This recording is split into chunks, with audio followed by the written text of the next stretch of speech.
brethren kind and good. So I'll keep moving on. I won't stop now. I'll keep moving on to reach the top somehow. I'll keep moving on. I won't stop now. I'll keep moving on till I reach the top somehow. I'll keep moving on. I won't stop now. I'll keep moving on till I reach the top somehow. I'll keep moving on.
Oh yes, my Straight Talk family. Yes, you've been waiting a long time, but I want to apologize for our tardy start. It's due to some technical difficulties that we were experiencing. Nonetheless, someone taught me pretty early that it is better to be late than never. So I do apologize for my late start tonight, my Straight Talk family. As one brother of mine just said, he's been waiting for eternity. Well, eternity is that short, my brother. But welcome to another edition of Straight Talk. And we are on the World Wide Web, so I can say greetings to the world. But we are coming your way from the beautiful federation of two islands, one lovely paradise right here in St. Kitts and Nevis. So I am duty bound to say good night to St. Kitts and Nevis, good night to the entire Caribbean, and I must say good night to the world, because we are on the World Wide Web and we reach you wherever you are in the Kittitian and Nevisian diaspora and Caribbean diaspora and all around the globe. And we want to say we can say rather good night, good morning, or good evening, because some of you are in Asia, some of you are in Africa, there's some of you in Europe, and there are a whole lot of you all over North America. So I'm at liberty, as I said, to say good night. I will say good morning, and I will also say good afternoon, because one of such greetings will be applicable to the region in which you now find yourselves. And for those who are first-timers, we always get first-timers. So for the first-timers, I want to say welcome and trust and hope it would not be your last time. And we thank all those who continue to share the link. And when we do, we get first-timers. And for the first-timers, I must inform you that Straight Talk is a public service program that facilitates and promotes free expression on all issues of national interest, be they legal, be they environmental, be they technological, social, economic, and or political issues. On Straight Talk, you do have a forum to express yourselves freely.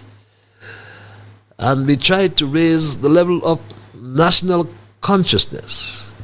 We try to raise the level of national discourse by alerting our people to their rights, to their responsibilities, and certainly to their obligations. My name is Ian Patches Liburd, and I give Almighty God thanks for blessing me with yet another opportunity to join you in conversation on yet another occasion.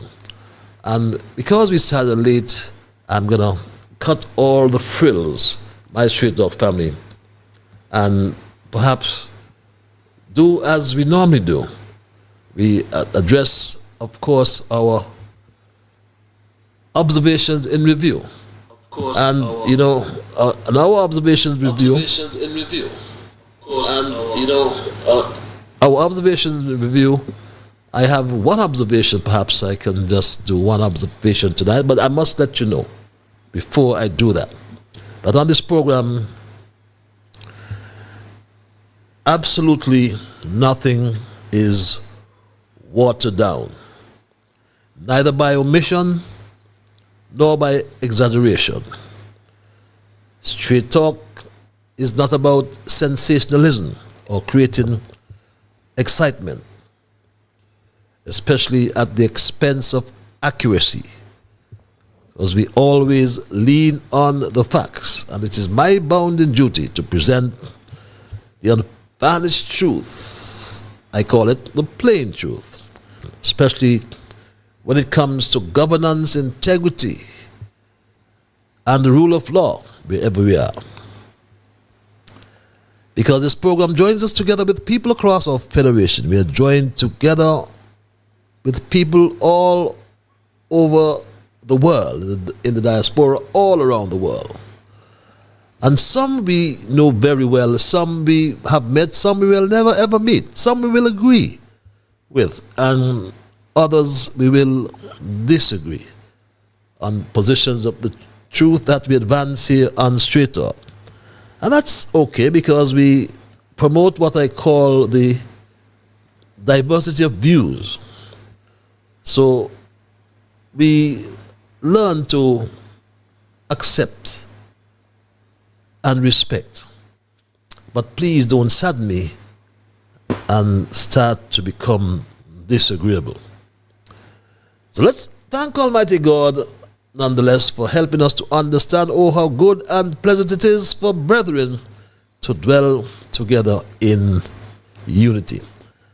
And how could I forget my junior brigade? I'll never hear the end of that, my Straight Talk family. And to let you know as well that we are a participative program. That I mean, we entertain your calls, we include your calls, we include your emails. The numbers are on your screens. And we are also accessible via Alexa. Once you have that app, just say, Alexa, play Massive Vibes Radio. And I was going to deal with, as I said, the Junior Brigade. I would never hear the end of it if I don't recognize young Dwayne, Tristan, Shamar, Kevin, young Rue, Travis, Jamal, Travon, Neymar, and Saraya. Neymar is my grandson and his good friend Saraya.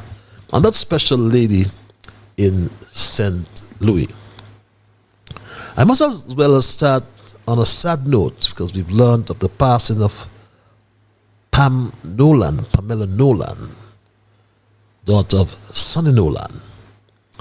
And she's gone to the great beyond, and the mother of Michelle, Sister Sensia, and quite a lot of her brothers as well, and her sisters, Melda, Tasha, and the whole Nolan enterprise, I call them. And we want to extend condolences to the entire family and to let them know that death is a process. And we move into our first observation as well, in the interest of time, and to let you know before that after this observation we'll move into our thesis tonight, which I've titled a government locked by the horns of dilemma. At our first observation, my Straight Talk family, I wanted to deal with the upland development at Port Zante, which has been on the back burner for going on to 3 years that we've had of this July administration. And instead of implementing the project left by Team Unity, the concept outline of the project, the minister, who has a penchant for mediocrity, I believe, so she is satisfied to provide tents for the passengers in place of the planned development. And as part of the upland development, I broached this matter with you before, and it needs to be repeated, that a second terminal has to be constructed to reduce congestion and to increase toilet and other facilities. It would also house a sick bay and offices, including the UDC office, which we had planned to have them occupy the top floor of that building. And you see the other areas that would be addressed in that upland development. But Marsha also spoke about the maintenance and the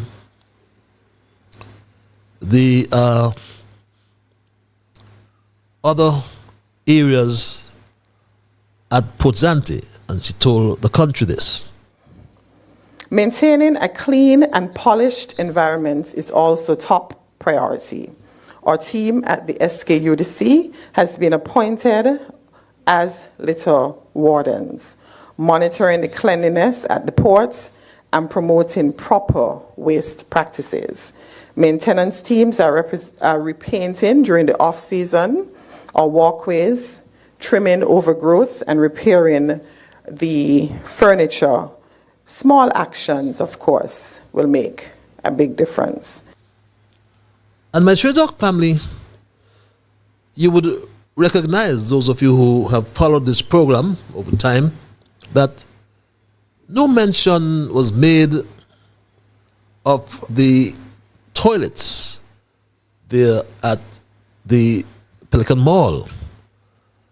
So Straight Talk reminds the minister of the repairs to be done to those bathrooms, and this notice has been up for time immemorial, if that's the right term to use.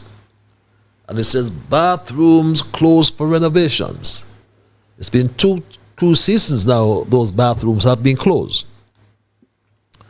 So we remind the minister and the tourism authority that these ancillary services are of maximum importance to enhance the product.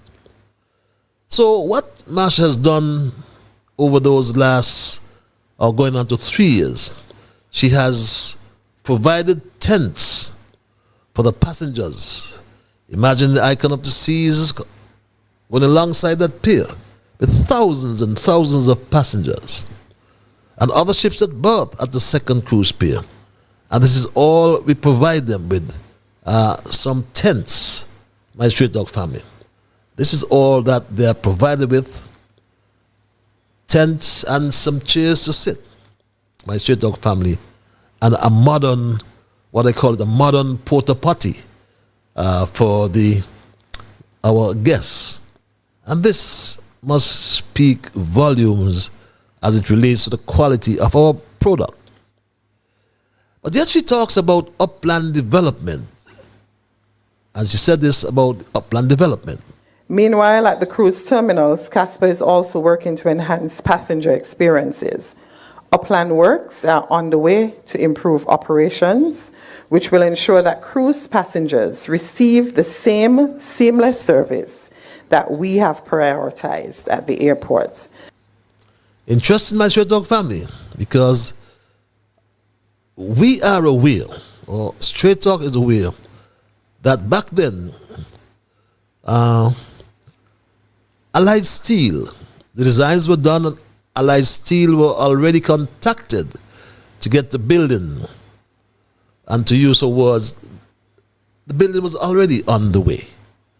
So we are imploring that if Marshall Henderson is really serious about improving our product and getting back to the market port status, where we had over 1 million passengers years ago, we need to really put some serious thought, now it's quote-unquote off-season, to really get Port Zante up to the level that it ought to be.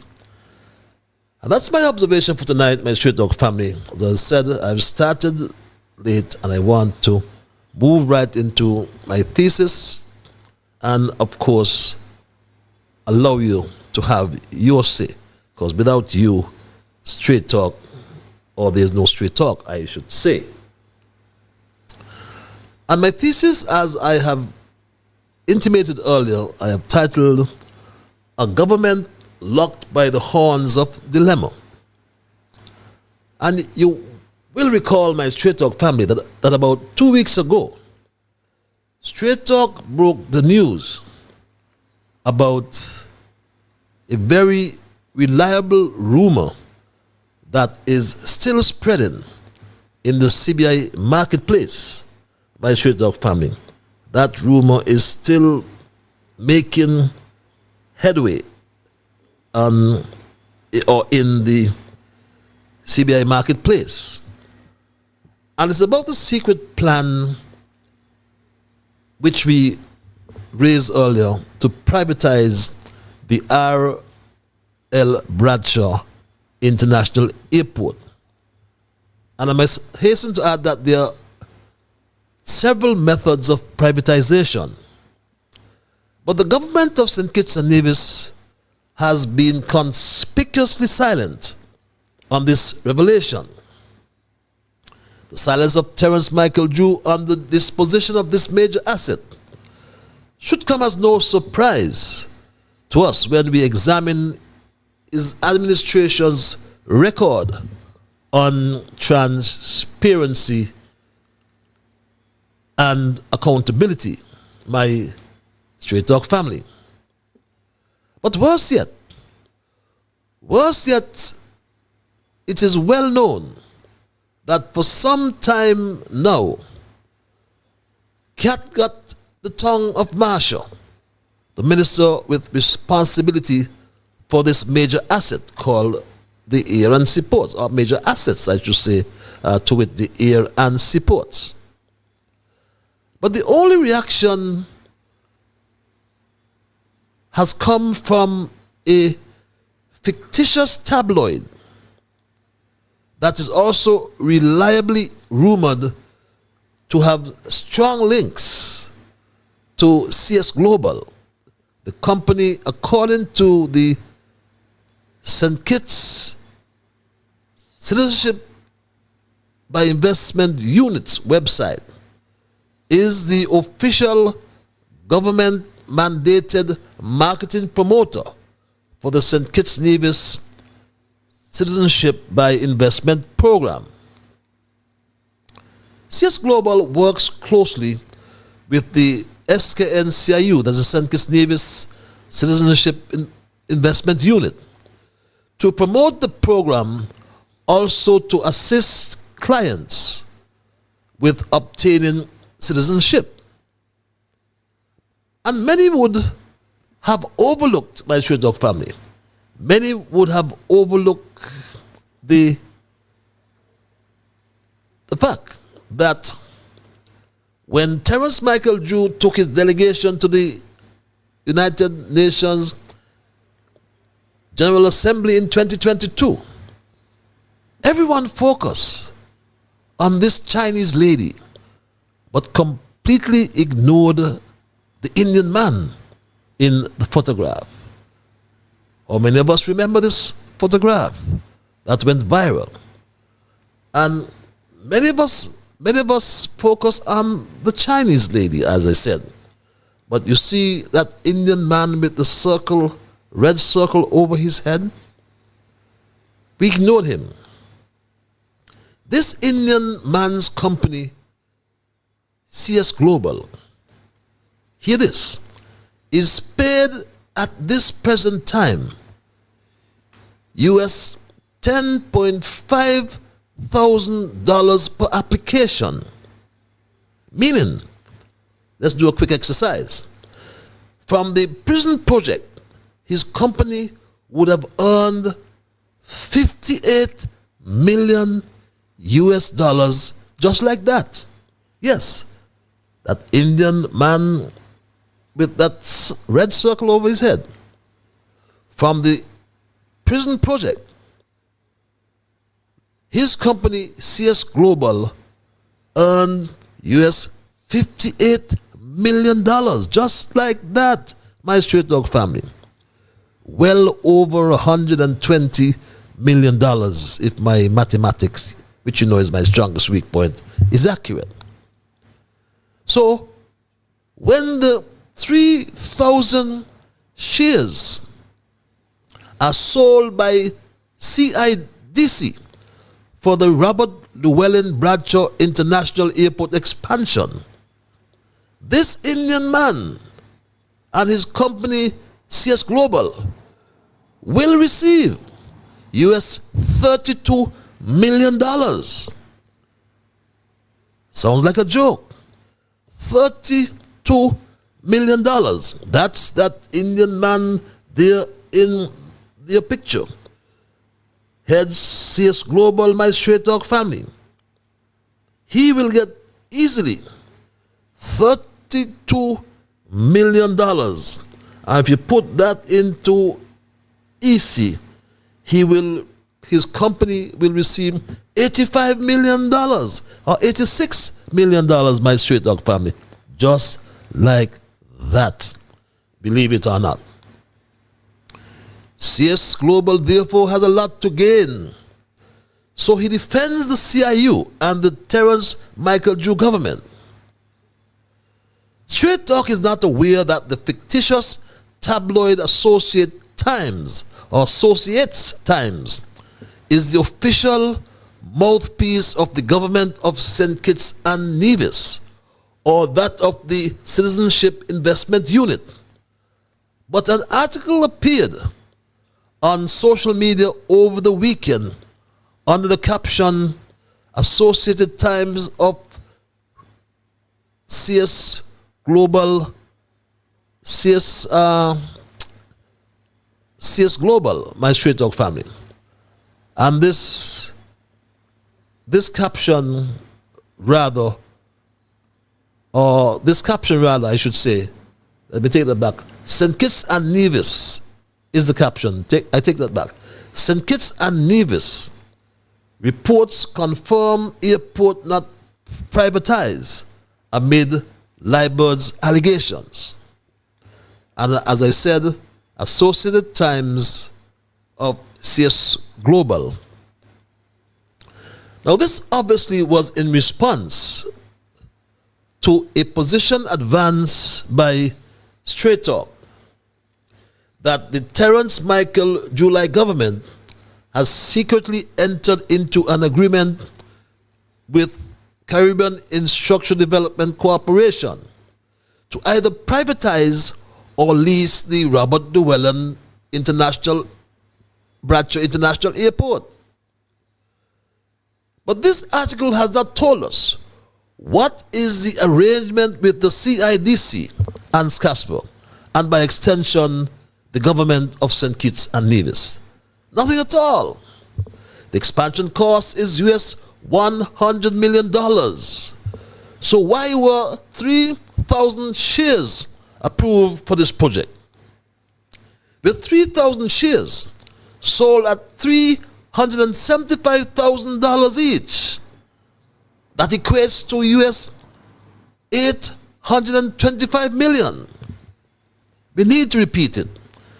With 3,000 shares sold at $375,000, that equates to US $825 million. The CIU, or by extension the government of St. Kitts and Nevis, is in keeping with its contractual obligations, will have to pay, as I said before, will have to pay CS Global $32 million. So please do not be distracted by the mouthpiece of CS Global, to wit, the Associates Times, as it is reliably rumored. So everyone is making millions of dollars from a commodity called the St. Kitts Nevis passport, except the citizens of the country that produces the commodity called the St. Kitts Nevis passport. Isn't it time for full transparency? Isn't it time for full accountability? Tell us, who is CIDC? What is their track record? Tell us, who is Benjamin Exeter, or who Benjamin Exeter is, and what is his track record? Has either of them ever built an airport? These are pertinent questions we need to get answered. So no amount of distraction, for example, about downgrading our airport, can fool the intelligent people of St. Kitts and Nevis. And for the record, the Robert Llewellyn Bradshaw International Airport was never downgraded. It was the ECA, the Eastern Caribbean Civil Aviation Authority, that was downgraded, my Straight Dog family.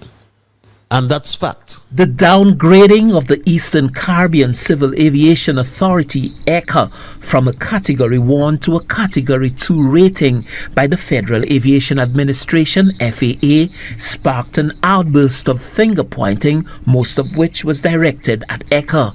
The Alan Chastney-led administration, a consistent critic of ECA, blamed the regional body for the demotion. But St. Lucia's former Chief Air Services negotiator Earl Huntley says the fault lies with the regional government's failure to enact legislations recommended by the Montreal-based International Civil Aviation Organization, ICAO. What happened in this case is that ICAO had issued a number of regulations, and the member states of ECA had not passed those regulations. They had not legislated them.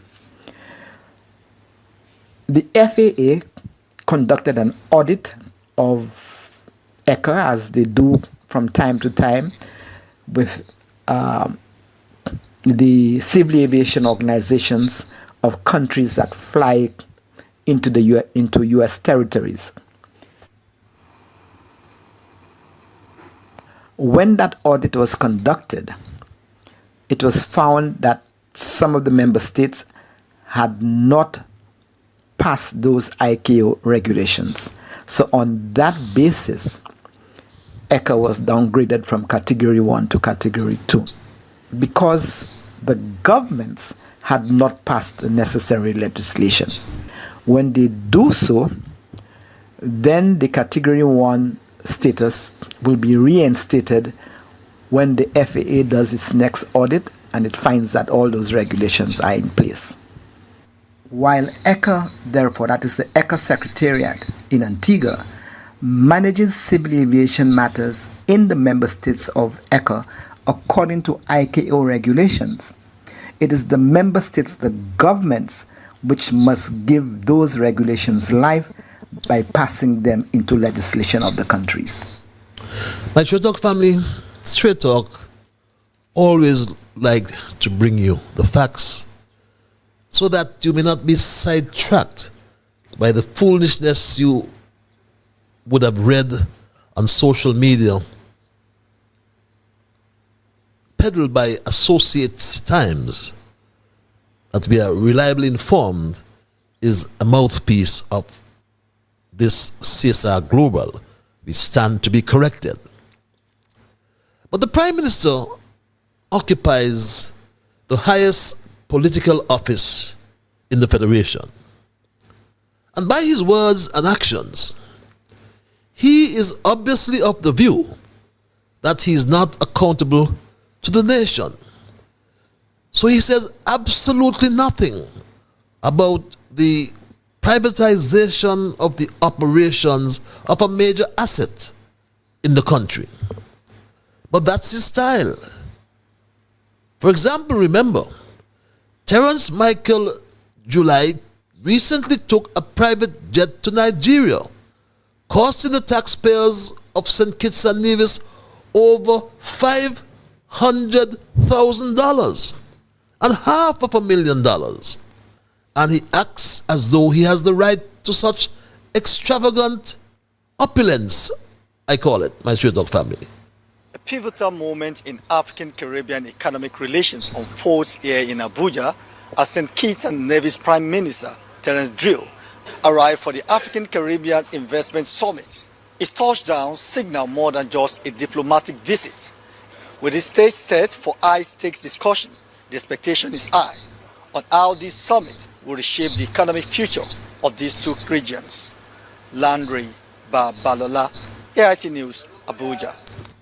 But my Straight Dog family, let us do some reflection. From the moment Terence Michael July became Prime Minister, in less than 2 weeks, he moved out of his Monkey Hill residence into a state-owned house in the gated area of Beacon Heights.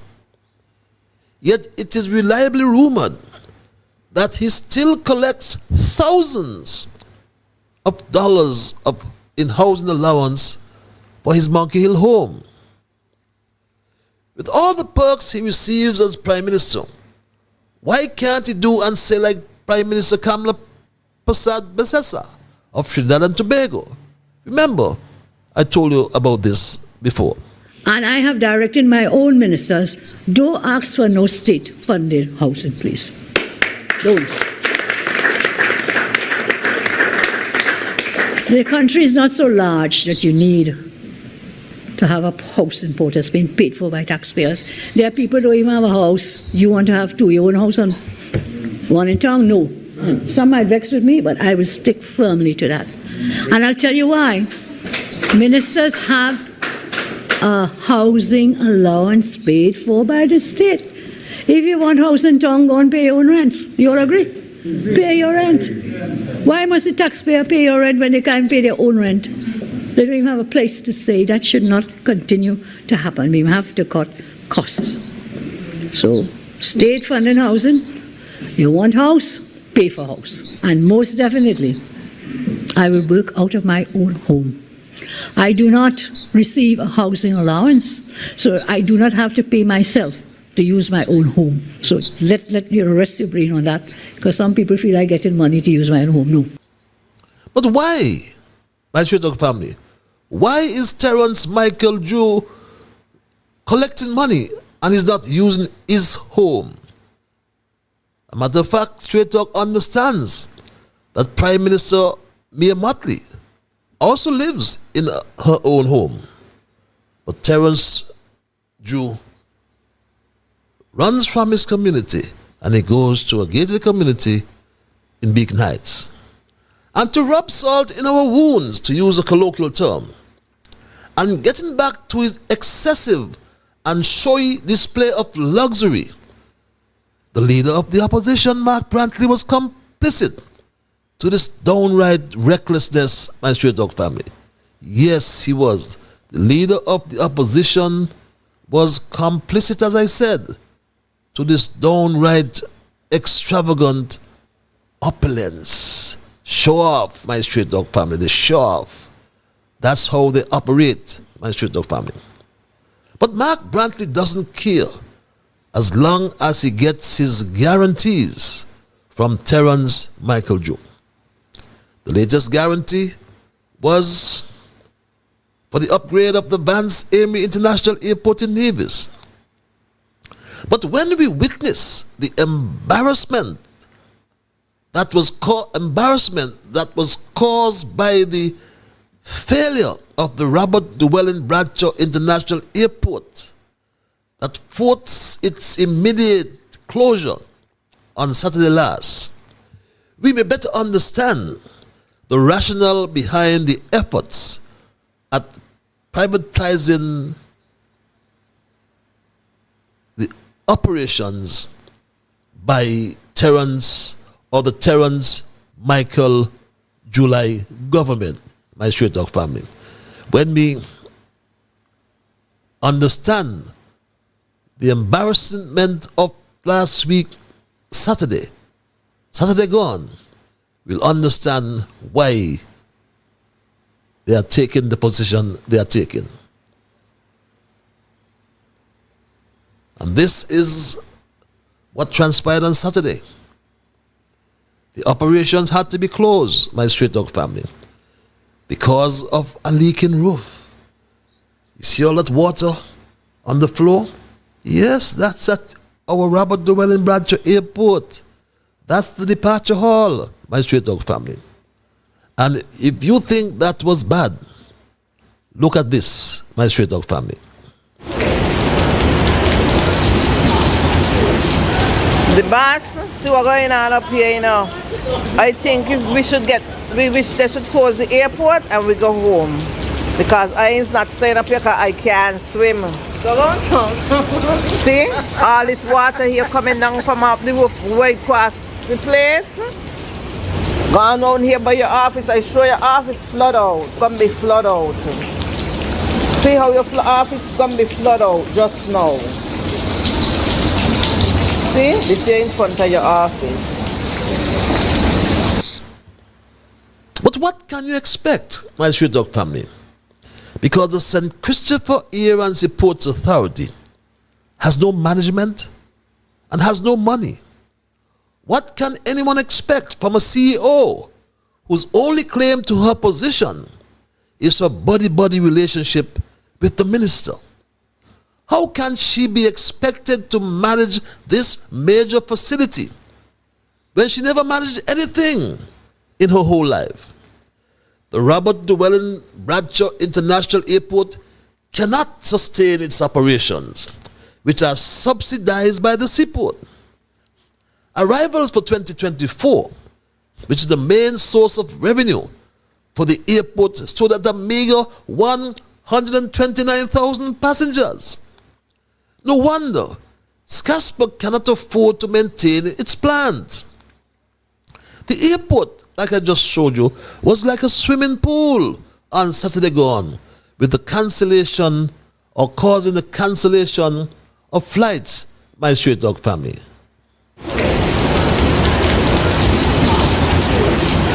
The boss, see what's going on up here, you know. I think they should close the airport and we go home. Because I ain't not staying up here because I can't swim. See? All this water here coming down from up the roof way across the place. Gone down here by your office, I show your office flood out. Gonna be flood out. See how your office gonna be flood out just now. See? This here in front of your office. My Street Talk family, Saturday with this was an international embarrassment. Passengers seeing this at our beloved living room at the Robert Llewellyn Bradshaw Airport. It is high time that Marsha take back she tongue from the cat and told the country the real truth about the airport expansion. But we are working on improving our airport facilities. The Airport Expansion Committee is at work. We are on our way in terms of design and concept as well. And once that is finalized, you would hear more about construction. But we are in, and of course, design and all those things take some time. I can hear you say, my straight dog family, liar. That's what I hear you say. Liar, I hear you say. How can they be doing concept designs when CIDC is selling passports all over the world? CIDC is selling passports in Hong Kong. They're selling passports in Nigeria. And they're selling passports in China, amongst other places.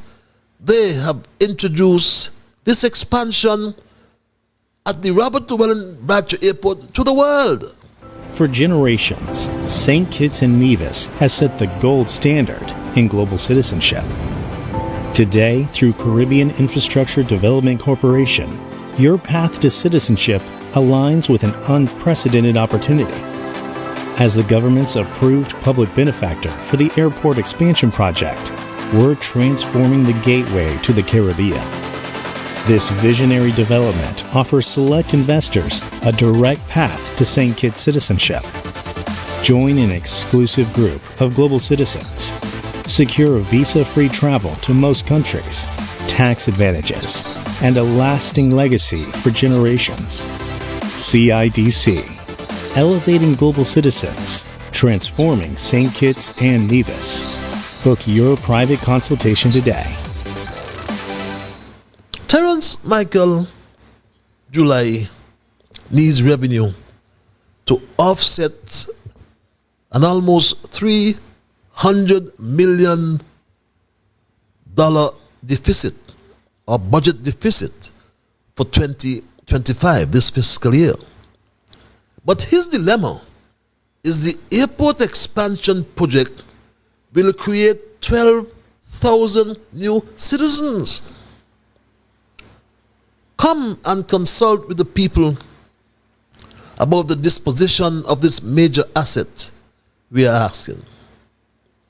And my straight dog family, we stand at a critical moment in the development of our country. Recent developments surrounding Robert Llewellyn Bradshaw International Airport, particularly to the decision to privatize the operations or enter into a management contract with the Caribbean Infrastructure Development Company, CIDC, have stirred much debate, have stirred hope, and have stirred concern. The Prime Minister, like any leader faced with hard choices, is caught, locked by the horns of a dilemma. On one side, we face the undeniable need to modernize our airport. We know that the RLB International Airport must be improved. If we are to remain competitive, attract investment, and support our growing tourism sector. I would agree that the Robert Llewellyn Bradshaw Airport has outgrown its capacity. So let's get the views of the people going forward. When we expanded the terminal building at the RLB in 1998, I think it was built to accommodate 400 passengers per peak hour period. But when we look at the competition next door in Antigua, there is a processing capacity of 1,700 passengers, 1,700 passengers per hour, per peak hour period. Antigua and Barbuda welcomed over 330,000, 281 stayovers, or stayover visitors, I should say, for the year 2024. Our neighbor in St. Martin, my straight dog family, accommodated 1.7 million passengers, I think it was. Let me confirm that for you. Yes, 1.8 million passengers for 2024, my straight dog family. So, what are we doing? We ask the question. On the other hand, we must guard against the risk of the risk that our national assets, especially those as vital as our airport, could gradually slip beyond our control. That is why tonight I call for three things. First, I call for transparency. The details of this management contract must be made public.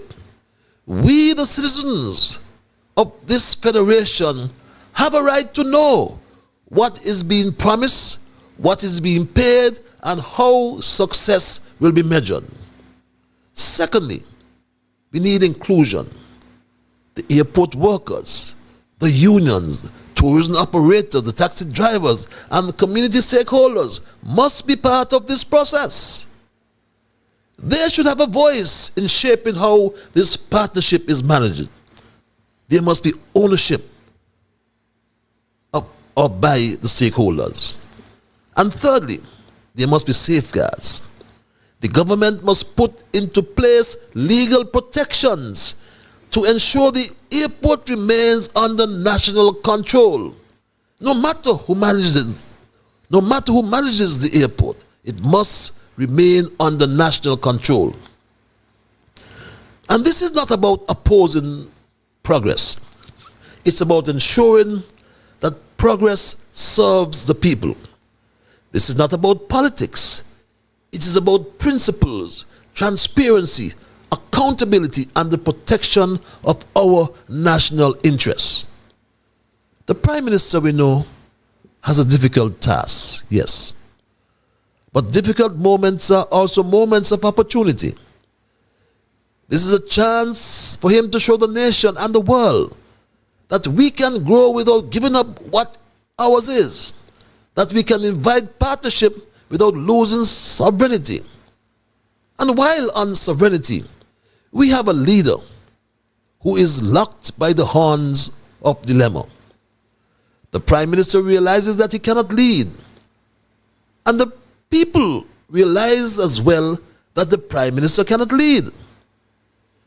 Jude told us very early that he had set his eyes on transitioning the Federation into a republic to truly encapsulate our sovereignty, is what he said, my Straight Dog family. He said this, recall. Our political independence was just the first step.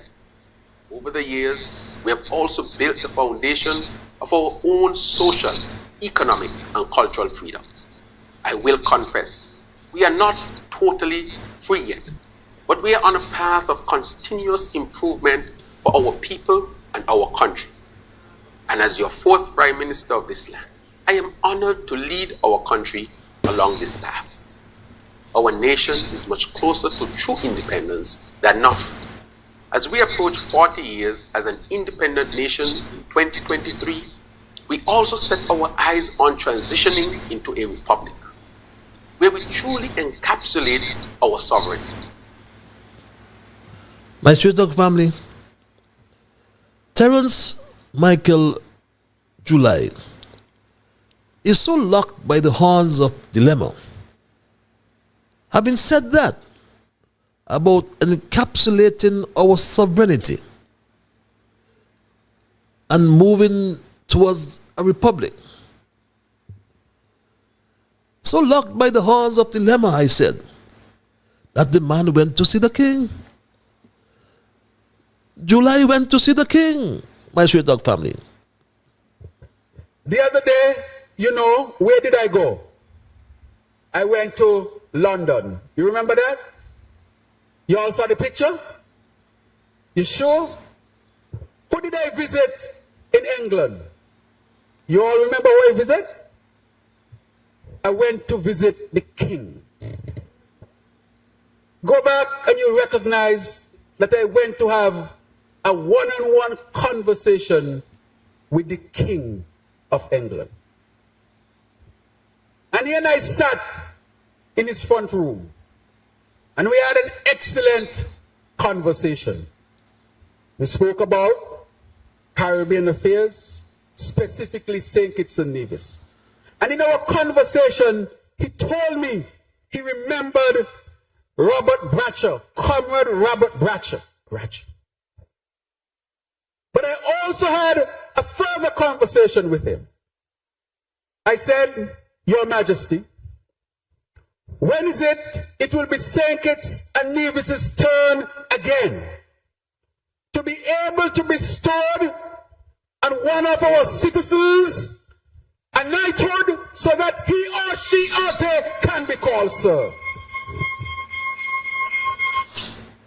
And he said to me, I'm asking myself, what does the king's front room look like?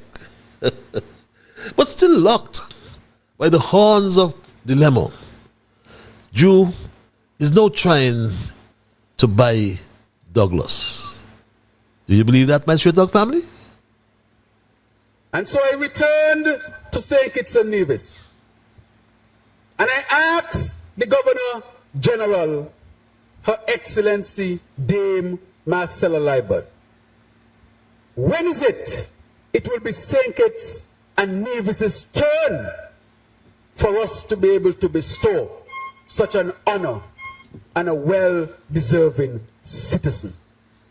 And she confirmed to me that the year would be in 2026.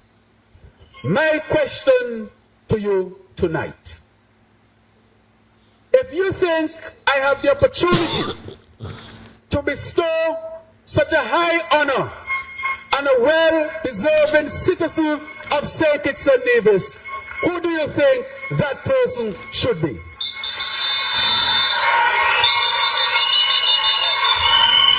Comrades, I don't think you heard me well. Comrades, you have not heard me well. I can't hear you well. I can't hear you well. You have to stand up and say. You have to stand up and tell me so that I can hear it well. If the king, I have to write back to the king and to tell the king on which citizen I should recommend that high honor bestowed. Who do you think that person should be? Who do you think that person should be? Who do you think that person should be? Who do you think that person should be? Comrades, I think that you are making a strong and correct recommendation tonight, and your recommendation to me will be taken very seriously.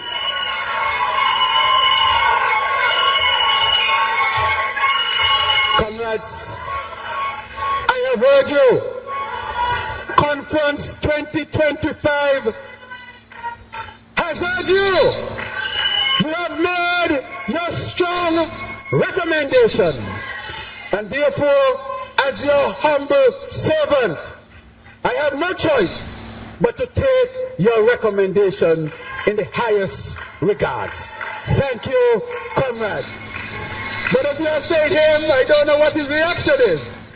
What do you think his reaction should be? What do you think it should be? What do you think it should be? What do you think it should be? Put your hands together for a senior comrade this evening. What do you think was the reaction of Simply the Best? He said this in confidence to someone. What is disrespectful to me is that people want me to go and contest with them. I am not contesting with anyone. It has never happened in our party before. For the 90 years of the party, no leader has been challenged in that way. And it is not going to start with me. If people can say that they would want me to support in that way for the extra 6 months, then I prefer not to be there. And so I ask you to consider what I have said. I wanted to clarify this matter because I think it is totally disrespectful when people are saying, oh, Douglas must go. Douglas wants to stay here forever. This is what is being said by our own comrades around. And I feel very, very disrespected when people will make statements of that kind. Of course, you can say you don't want Douglas. You can have someone else. But to say that I want to stay here forever and I must go and that kind of nonsense, I feel disrespected because I don't think it is necessary and I don't think it is true at all. Disrespected. That's what Simply the Best thought. What was his reaction? No, boy, Terrence. I am not so easily bought as the longest serving prime minister in this country. I must be a national hero. That is what Simply the Best is saying. I don't want no knighthood. I must be a national hero. So he wants to buy Douglas. He cannot manage Mark Brantley. How can you manage me? Douglas said, who made you what you are? My people, our country is locked by the horns of dilemma. We are in a situation in which we must choose between political party structures that have failed us and a political system that is undesirable and does not guarantee transparency and accountability. Let me choose people. We must choose individuals who are trustworthy, honest, and guided by integrity and the rule of law. There must be women and men left in St. Kitts Nevis with these qualities. Let's look for them.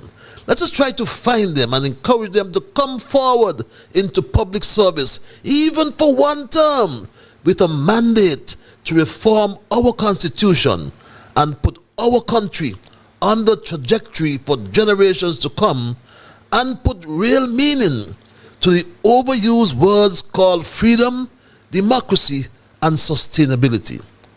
I'm afraid, my Straight Talk family, if we do not execute that fundamental change in our communities, then St. Kitts and Nevis will remain a country with a government locked by the horns of dilemma. And that's my story tonight, my Straight Talk family, and I am not going to change it. I will open the lines and entertain your calls and your emails. And when I do so, I anticipate that you will respect others. And of course, to achieve that, you must first respect yourselves. Let us try to be fair to all concerned, and let us try to build goodwill and better friendships. And my Straight Talk family, let us try in the things we say and or do, let us try to ensure that they are beneficial to all concerned. And in the process of doing and saying those things, my Straight Talk family, let us try to build a kinder, gentler St. Kitts and Nevis. With that said, at 7 minutes past the 9 o'clock hour, we go straight to the lines and say good night to this, our first caller. Caller, you live. Good night, Mr. Liburd. Good night, my dear. The quotation: money and corruption are ruining this land. That's it? Crooked politicians betrayed the working man.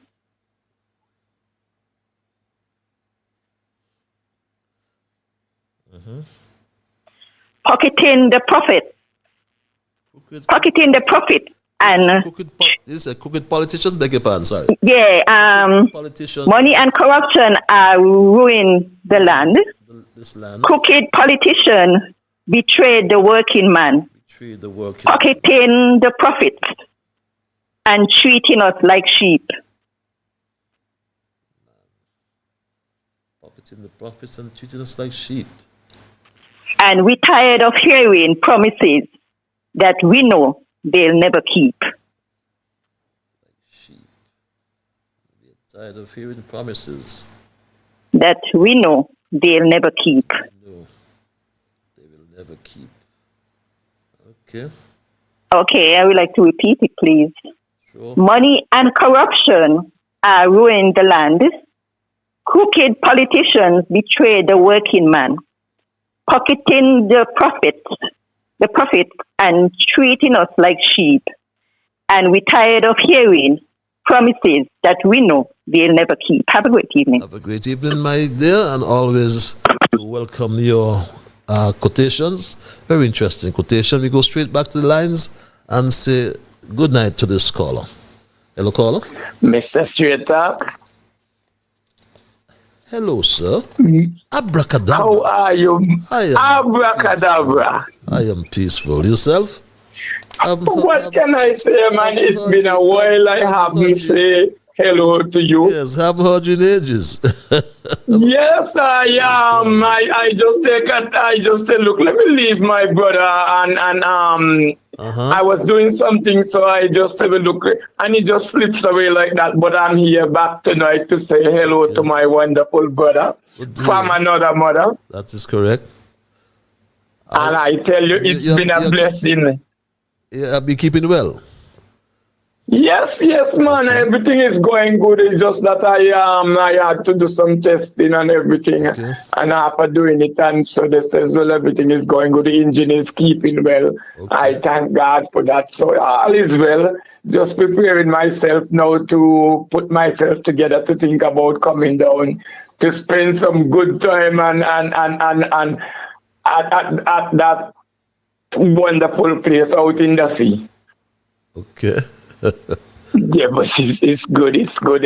So, Mr. Straight Talk, how is your I don't know. Let me just greet my people then for a long time. Hello to my wonderful dear brother there in Sad Bellevue, and his son George Reed, and my wonderful niece there said, look, how are you? And my Texas Queen, how are you guys, man? And Culture, I've been here from you for a long while, my brother Culture. And Ellis, I want you guys to take care of yourself. I'm back. Mr. Straight Up, I was listening. I didn't know who DJ Marisha is, but I was listening to him there last week.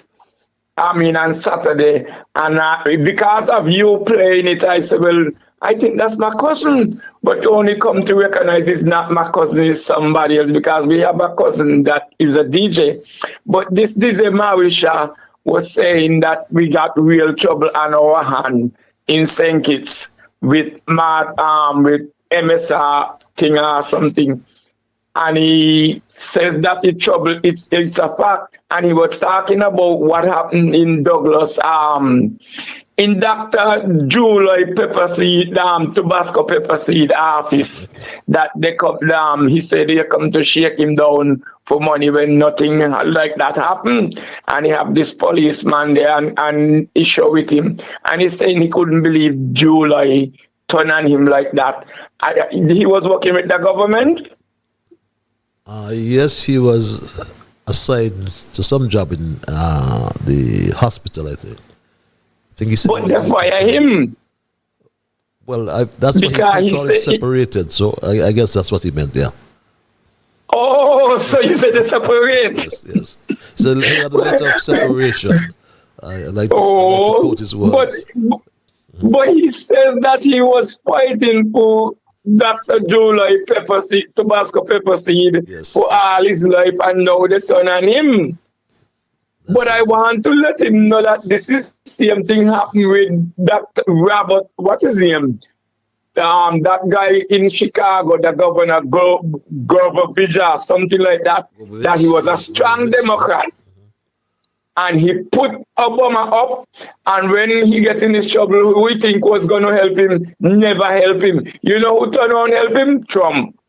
Trump. Yes. And he going all over the world to the saying, through Trump, he's free. So let that guy, what's his name, the DJ Marisha, understand what's going on, that he promote them and them turn him down. Somebody else going to pick him up. Mr. Straight Talk, I think I said enough for that night. All I want you to do to take care of yourself and just do what you got to do. The people are depending on you for what you are bringing, the good news. Keep fighting. And we will fight with you. God bless you. See you when I see you. See you soon. Abracadabra. Yes, my dear brother. Always good to hear. My brother from another mother. We go back to the line and thank this caller for holding caller your life. Hello, caller. Good evening. Good evening, Mr. Liburd. Good evening, my dear. What is the topic tonight? A government locked by the horns of dilemma. Oh, I see. But I have another thing on my mind to express. I am Kalikwan auntie, and up to now, we ain't getting no justice at all, but justice will come. The Lord will bring justice when he's ready. But what I call to say, right? You notice these supermarket and also the shop them, the store them, even on the road, you cannot see anybody. You cannot see anybody on the road that wants to go to use to lime and enjoy themselves when Timothy was in. The store, they ain't having nobody but the workers. The supermarket also. Nobody have no money. Even the bank, you ain't see nobody in there. Nobody at all, Mr. Liburd. You ain't see nobody. What's really going on in this country here? The economy getting low and poor. What really going on? Everything is anyway, and up to now, nothing can come anyway. Nothing could happen. Nothing could start. Yep. What really going on? You think it? I respect Mr. Joe, and I respect Mark Bradley, but they have to come better than this. What they're doing, pulling the crowd and poor people out there who work for them, catching health. 215, that is not for poor people. We have some parents, maybe have 6 children, 4 children, 5 children. What is 250 and can't living getting higher? Huh? It seems to me like that they want to get in there and to fool poor people for them to get in inside there, to get a taste of the Mabi. And now they're studying poor people. Pure lies they bring in and giving the poor people. But I hope and pray tonight, Mr. Liburd, that the people of St. Kitts and Nevis open up their eyes to see what this government doing. That when another election, turn them down and get the rid of them because they're not bringing nothing good for the people in this country. They're not bringing nothing good. Nobody have no money. Even if you have a day, where you going to get the money from? Where you going to get the money from? Nobody have no money. Everybody balling. I listen a lady today, and she's one of them. And she explained it to me, and she said, Jen, I will never go and vote for Labour again because they ain't bringing no good for nobody. They ain't bringing nothing good. They're bringing poor property. Poorness they bring in and people in this country here. None of them promise me this, none of them promise me that, and I can't get it. Mr. Liburd, everybody is balling. Nobody have no money. I listen to a lady today, she said, this, I don't need to have money to buy bread and monitor for my children. They better open the eye and put back in Timothy, and don't wait until 5 years, because this thing is killing people. This thing is killing people. People getting crazy with this kind of life of living in St. Kitts. Nothing to do, nothing to happen, nothing to walk. Yes, ma'am. When Timothy went in, people used to enjoy themselves and enjoy their life. And enjoy the little dollar where Timothy used to give them. What is 250 for poor people? And they pull in the car. Okay. Huh? With people cash money and they go and find some plane. Okay. This thing is hard, Mr. Liburd. Yes, we got you. I believe you. Things are bad. Thanks a lot for your intervention, as usual. And trust you will be okay. And my Shritok family, the Prime Minister realizes that he cannot lead. And the people realize as well that the Prime Minister cannot lead. Let's go back to the line and thank this caller. We don't know what you're doing. Are you still there? I thought, yes, I have this other caller. Are you there, caller? I did. Yes, sir. Is that? I wait to turn, man. That's the Bible man. How are you tonight, sir? I'm fine, sir. What's on your mind? I'm fine, sir. Give me a book from the Psalms. Okay. A reading from the book of Psalms, rather. Okay, I'm reading from the book of Psalms. Mm-hmm. One that's appropriate tonight. Good night. Good night. Here is Psalm 6. Mm-hmm. Psalm 46. God is our refuge and our strength. God is our refuge and our strength. Yes, you got it. Mm-hmm. In the present time of trouble. Yes. Therefore, no man will not be fear. Though the earth remove. What else, Mr. Patrick? I'm listening. Go ahead. I'm trying. And though the mountains carried out into the sea, in the middle of the sea. Mm-hmm. And so that is it. And Psalm 46 and Psalm 41. Well, I am not going to really stay too long. Uh-huh. Psalm 41. Blessed is the man. Considereth the poor, eh? That considereth the poor, yes. Mr. Patrick. Yes, my dog. In the time of trouble. the Lord shall deliver them. Okay. And so, when you look after, the Bible said the poor, the Lord said the poor here I have with him always. Yes, yes. That's it. Good night to here. We're not going to further on there. See you. Bye. Good night, my dear brother. Always welcome your spiritual interventions, as I call them. And we do welcome you at all times. You go back to the lines. Thank this caller for holding. Caller, you're live. Hello, caller. Good night, Mr. Straight Talk. Good night, sir. And I must say good night to all the listening audience, wherever you are. I would like to give an advice to all the people of St. Kitts and Nevis. And that include people who might be interested in participating in this upcoming election. This is the best time for independence. And the reason why I say independence, this is the best time for a party to be formed because we cannot accept the troubles anymore of these recycled politicians. And the reason why I'm going to say recycle, they've been there, they've done that. And what they think they had done was not satisfactory. So for that reason, you all cannot vote for these people again. Do not let them repeat. Do not affirm their statue again. Independent people, enter into this election. If you think you could have never win, chances are you will win. You just have to have character and you make a presentation and mean it. And your words and promise will echo, because how much people are going to be taking the crap of repeating and promises and not happening? Look at what is ahead of you. Look at what is behind you. What come forth now?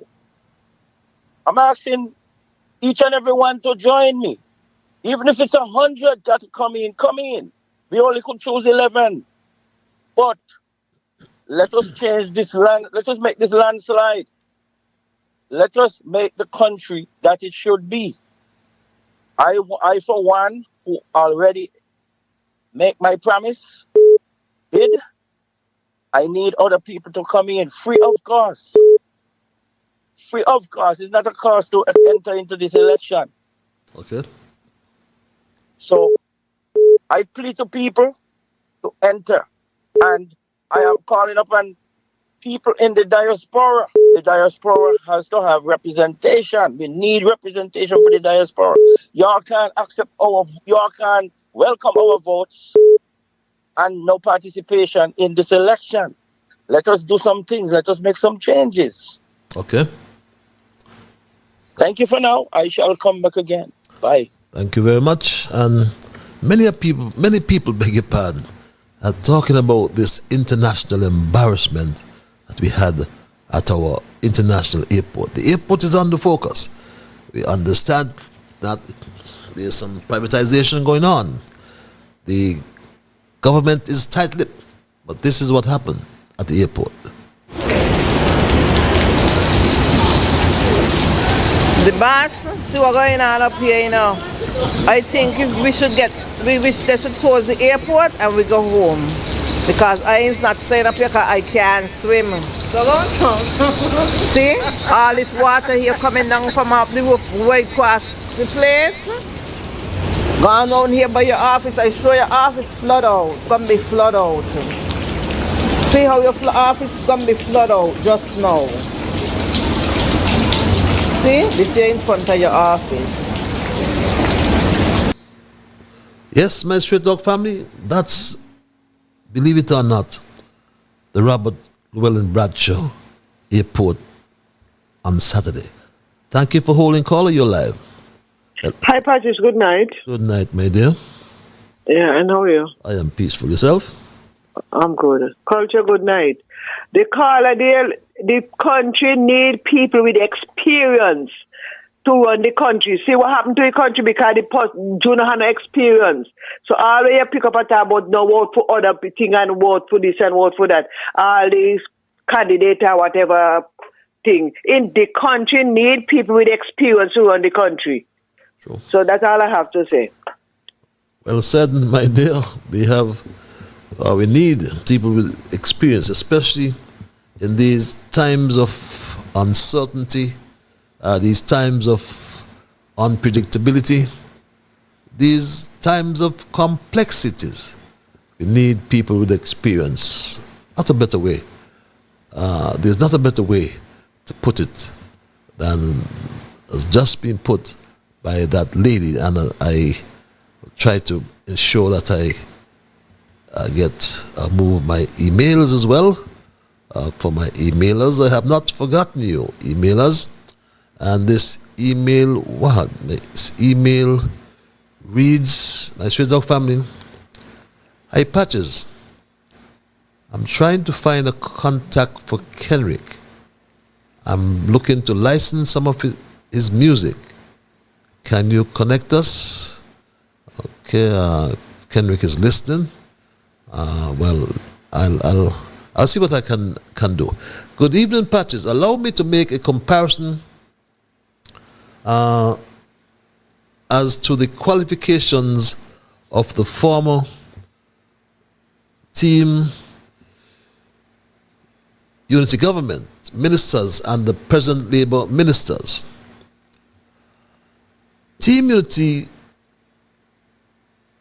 Dr. Timothy Harris, the indisputable professor in accounting, Dr. Sean Richards, a professor in auditing, Dr. Mark Brantley, a U.S. scholar and businessman, Eugene Hamilton, a career insurance agent, Ian Patches, a career shipping executive and diplomat, Lindsey Grant, a Harvard lawyer and businessman, Janelle Powell, a successful lawyer and businessman, Alexis Jeffers and Eric Evelyn, career businessmen and agriculture specialists, Wendy Phipps, a career Chamber of Industry and Commerce executive, Vincent Byron, a career lawyer. Labour, Terence Drew, never managed a sugar cake stand before. Jeffrey Hanley, a self-confessed slow student. Marsha Henderson loses all her cases in court. Garth Lucifer Wilkin, a rolling stone that gathers no moss. Samuel Duggins, busy trying to grow money on trees. Congress Maynard, the thin-skinned soccer engineer. Iseline Phillip, baptized in the IMF, who boasted depriving the most vulnerable of social services while she pays off her student loan in record time. Joel Clark, lost in the forest hiding from the sun as she touts climate change, as she searched for discarded plastic bags. Denzel Douglas, busy cocking his foot, beg your pardon, and sipping his coffee. Patches, you see why the country is in such a mess? Read this email. Let's go back to the lines. Thank this caller for holding call. You're live. Hello, caller? Yeah, good night, Mr. Liburd. Good night, sir. How about you? I am peaceful. Yourself? I am blessed. So, Liburd, when I hear you speaking about Port Zante, yeah, it disturbed me a lot. For the way that when I was given my leave to leave Port Zante, and I leave it in good hands. But now it is in a mess. Sometimes when I look at some of the officers that I leave down there, who had 4 bags and only have 3, which is dead, they mouth them. It's a disgrace. But anyhow, I have to move on. So, but I don't think that we in this country should be fooled again. We was fooled 1,500, but we only getting $250. I am not getting it. I am not in it. But it's for the poor people who cannot sit there since we're getting it, and some of the children. And the Spanish people in schools rally in with the 250. Mr. Liburd, when I saw the Prime Minister speaking to a journalist from Jamaica, and saying, oh, the people in Singles will be happy because they'll be getting $2,700 on your bank account. When I went to the bank and asked if I already get the 2017, they said they do not know what I'm speaking about. I said, but Mr. The Prime Minister, we in the Federation will be getting 2,700. And up to now, where is that money? It is for the Minister of Government and not for the poor people. Are we going to be fooled again? And I think it is time enough that the people put back Dr. Timothy Harris back in office. And Mr. Liburd, I'm telling you, please to go and run in number one and let the people in Newtown and elsewhere see that you are the man of the business. You can put Zante the way that you see it fit. With the bathroom, when you go to the Pinnacle Mall, all you see the bathroom blocked with 5 boards. If you go to Port Zante, you can see two bathrooms over there. One over by the taxi stand and one further up. That is 2.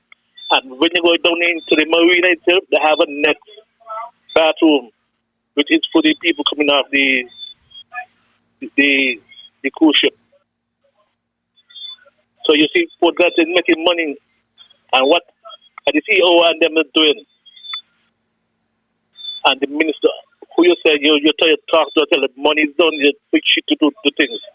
The Liburd, you need to go and run in number one and let the people see that you're the man of business. You do not just talk, you do the work. Let her go back into her legal fees. Because it is a disgrace to this country. They went in their full speed talking about they're going to do this for these people in the country and they're not doing anything.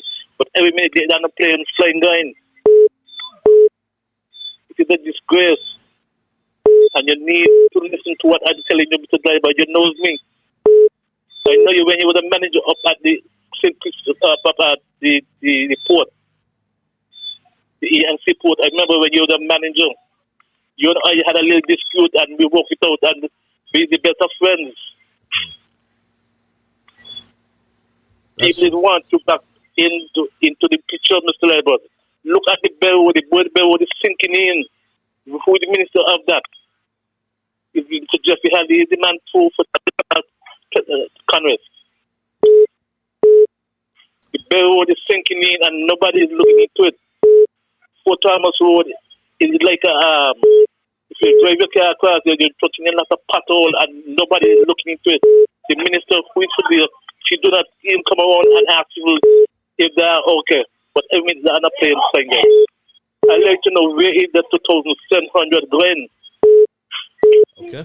So he could ask the journalist why fool people all the days of his life, and we're getting the crumbs and he getting the banner. Okay. Liburd, please, I'm telling the people them, please do not vote for the Labour Party anymore. Vote for Timothy Harris. But when giving you.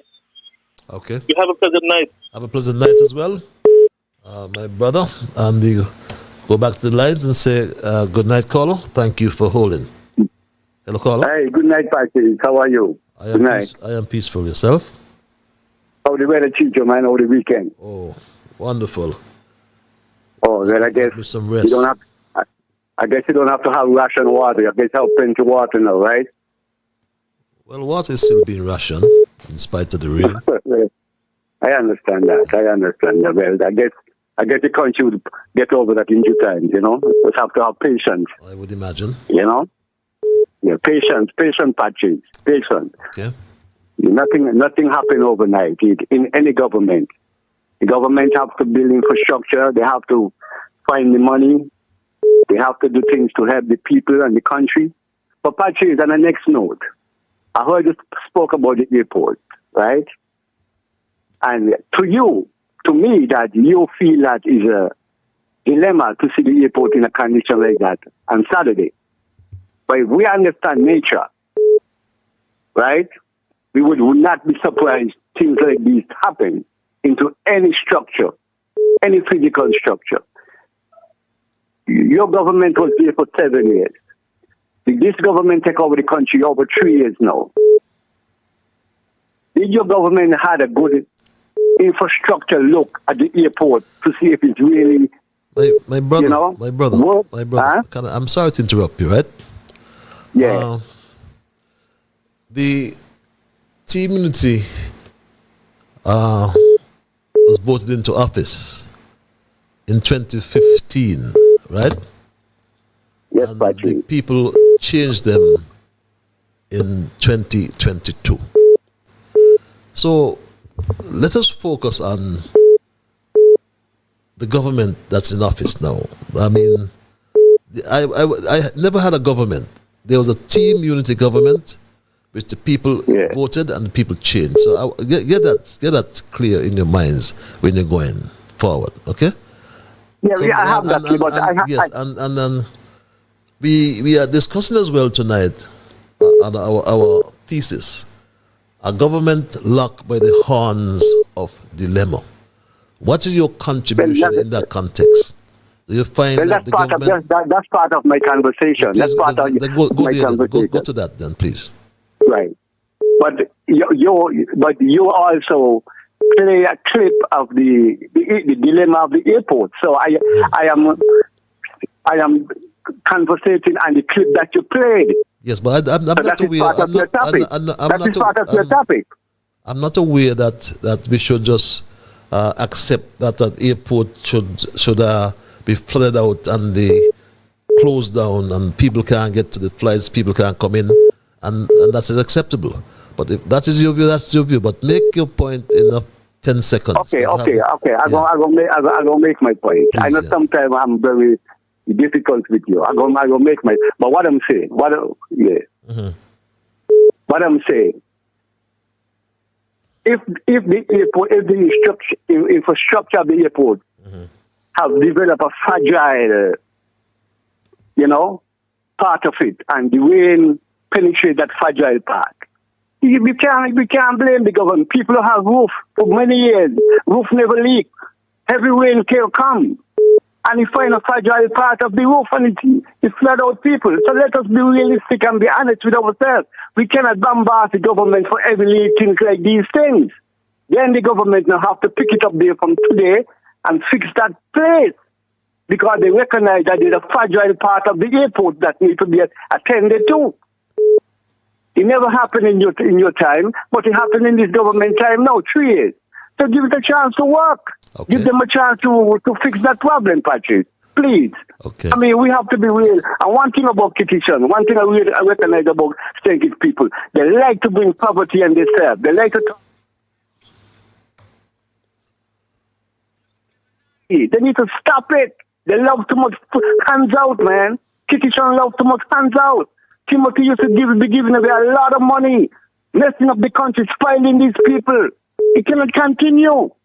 We have to stop these hands out. People here working in St. Thomas and facing struggle and hardship, but they are trying to make a survival for themselves. They need to stop it. Thank you, Patrick. Okay, my brother, thanks a lot for your intervention. The fact is, the airport, as I speak, cannot take care of its own operations. And the airport, if you ask me frankly, has no management and it has no money.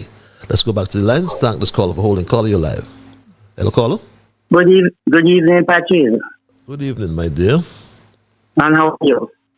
I am peaceful. Sounds like Lady Dimples. Am I getting it right? Yes, I can see those dimples. Yes. And I'm right here vexed with you, because you need to give that special idea a time to get he wants it by himself. He is just trying up the line. He understanding you, but he still cannot get you. You need to give him a time by himself. We don't need this time here where special. And let me tell you something.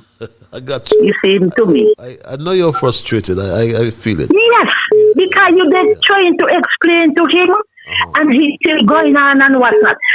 He said in passport now, because every shop He angry. Are he selling passport? The guy sounds to me. Okay.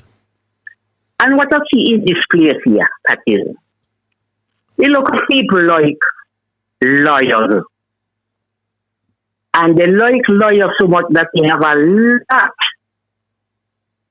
of lawyers now because they like lawyers. I remember when Harris and Kunumono was out of government. When they was in, everybody chopped it.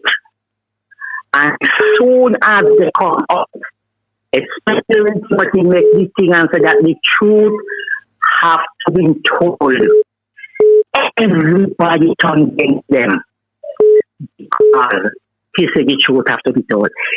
People them don't like truth, they like lie. And they like lie so much that them are a liar. This guy even comes and start to, I must say, scratch come off the feet and say, "Shark, that's all." Well, he too is the truth. They don't like truth. They like lies. Lies, yeah. Yes, you.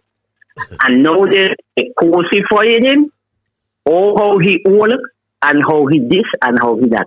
But he got a lot of older people in the party more than him. Some of them need a wheelchair, some of them need a walker, and they get in 25,000, some of them get in 10,000, 20,000 kind of money they get in, and what's that?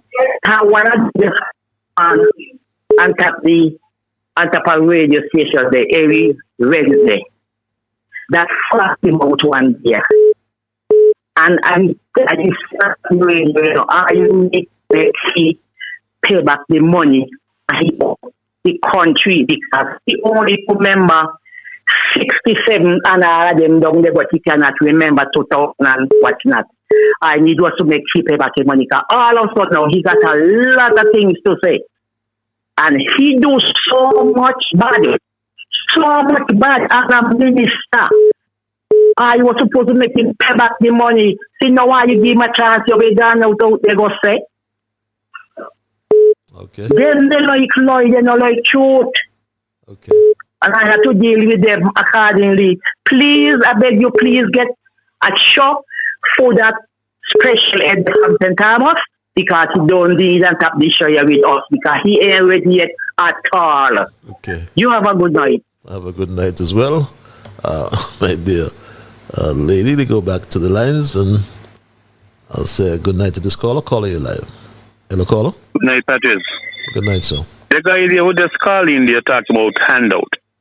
You know much people, the government paying handout for doing nothing, $10,000 a month, and they do nothing. But when the small man get 430 and for a week, and there's accused about handout. What about the $10,000 a month handout? Why it's so big to talk about? They are jumping on this man about this handout. And the big fish them getting handout for doing nothing monthly. You mean those? And that's a fact. You mean the advisors, special advisors, and the ambassadors called? Exactly. Okay. And they ain't doing nothing. Gotcha. But they getting $10,000 a month. But they're jumping on this man with the 430. Thanks for listening. My pleasure. Thank you very. You're so correct, my dear brother. This email reads, a pleasant evening to you, Patches. If national issues weren't so serious, I would burst out laughing when I listened to Dr. July's speech at Labour's 93rd conference yesterday. Dr. July treated his people as if he was fishing and he dangled his baited hook in his quest to catch them who wished to bite on his bait. Patches, say what you may, Dr. Timothy Harris would always be loved for being honest and candid in his dealing with the people's affairs. He doesn't tampose people and play with their emotions as Dr. July did yesterday. Imagine a matter so serious as the making of someone a national hero that Dr. July saw it fit to dangle his hook in the water and ask people to bite as he shake his line, he laughed. He should have been forthright to tell us them that in order for him to get rid of Dr. Douglas once and for all out of his party, that he will make him the next national hero in 2026. Kim Collins and Willett will never be national heroes under July, as getting rid of Douglas is July's main focus. Imagine the foolishness of telling us that he had to go to Buckingham Palace to meet face to face with the king, to tell the king that he intended to make someone a national hero. But in fact, he said knighthood. That's what he referred to. Sir, let's go back to the lines. Thank this caller for holding. Call you live. Hello, caller. Yeah, greetings, Brother Patches. Pleasant good night. Good night, Mr. Kolunji. Yes, and I'd just like to heal up all the brothers and sisters in the Federation and those listening via the internet. Well, my brothers, today is a very special day. Today marks the 100th anniversary of the birth of our shining Black Prince, Brother Malcolm X. 19th of May makes Brother Malcolm X 100 years. And all conscious loving people around the world celebrate this very special day, showing respect to Brother Malcolm X, our shining Black Prince. And this is also the year making Patrice Lumumba 100 years, Brother Franz Fanon, Brother Medgar Evers, and Brother Sam Brown. But today, May 19th, is Brother Malcolm X 100, Earth Strong. As I said at Brother Patches, you know, all what is happening globally and what is happening throughout the world, we see that the imperialist forces, the colonizers, they want to roll back the progress that our people have made. You know, on your programs, you outline some of the difficulties that we are facing here locally, and they're very serious. But the only way how we could move forward and overcome them is that the African masses, not only in the Federation, but globally, we have to unite. That is the only solution to this pollution. Our people have to unite and throw off the yoke of colonialism. And instead of we trying off the yoke of colonialism here locally, it look like we're getting more in bed with colonialism. I'd just like to read something here, brother, from the mass rally we had globally for Brother Abraham Traore from the foreign minister of Burkina Faso. And as we said, you know, we are showing solidarity with Burkina Faso because they are shining the light for our people to move forward. And this forward march can't be stopped. There was an attack, I think it was on Friday, on a military barracks in Burkina Faso where some soldiers were killed. But the day after, we captured some of the people who attacked that barracks. But just let me read this because, you know, Burkina... No, you won't be too long. In its triumph, march towards the horizon of happiness, our people have always been aware of the obstacles of all kinds that stand and will stand in its way. Indeed, international imperialism, Western and American, and its national allies, who have been seen as plunderers of public funds and our country's mineral resources, who once opposed the revolutionary process initiated on August 1st, 1983 by the CNR under the leadership of the late Captain Thomas Sankara, will once again remain hostile to our progressive and popular revolution proclaimed by the MPSR2 under the leadership of Comrade President Captain Abraham Traore. Fervent defenders of the interests acquired through their allegiance to the imperial power, they will not cease to plot and intrigue against our people to reconquer their lost paradise. Faced with these vomits of the counter-revolution, there is only the language of struggle, the implacable struggle of the revolutionary people. This is why an April 30, 2025, the convergence of revolutionaries for the defense of the fatherland calls on its activists and sympathizers, the patriotic people of Burkina Faso, the Pan-African youth and all revolutionaries around the world to mobilize as one, to denounce and block the road of any attempt to destabilize our country and those of the AES orchestrated by the enemies of independence. Coming up now, I soon finish, and prosperous Africa, to give all our unwavering support to the MPSR, to the progressive and popular revolution, the substrate of our national sovereignty, and to any policy aim at the sovereign Africa in Burkina Faso. I think we got to end it there, Kalunji. Homeland are dead. Yeah, but we're digressing here, but thanks a lot for your contribution. Nonetheless, but I think we are really looking tonight, and I'm sometimes very, must I say, I'm tolerant, if I can use that word, because what we're really looking at tonight is the government that is locked by the horns of dilemma, and sometimes my fault. I am, as I said, I'm normally tolerant. We allow you to go off topic, digress as we say. But let's go back to the lines, and thanks this call for holding. Call you live. Greetings, Patches. Greetings, my brother. And how are you? I am peaceful. Yourself? I'm very good myself. Interested in listening to your educational program as usual. Thank you. Yeah, we have to stick to the topic. We have to, with all capital letters.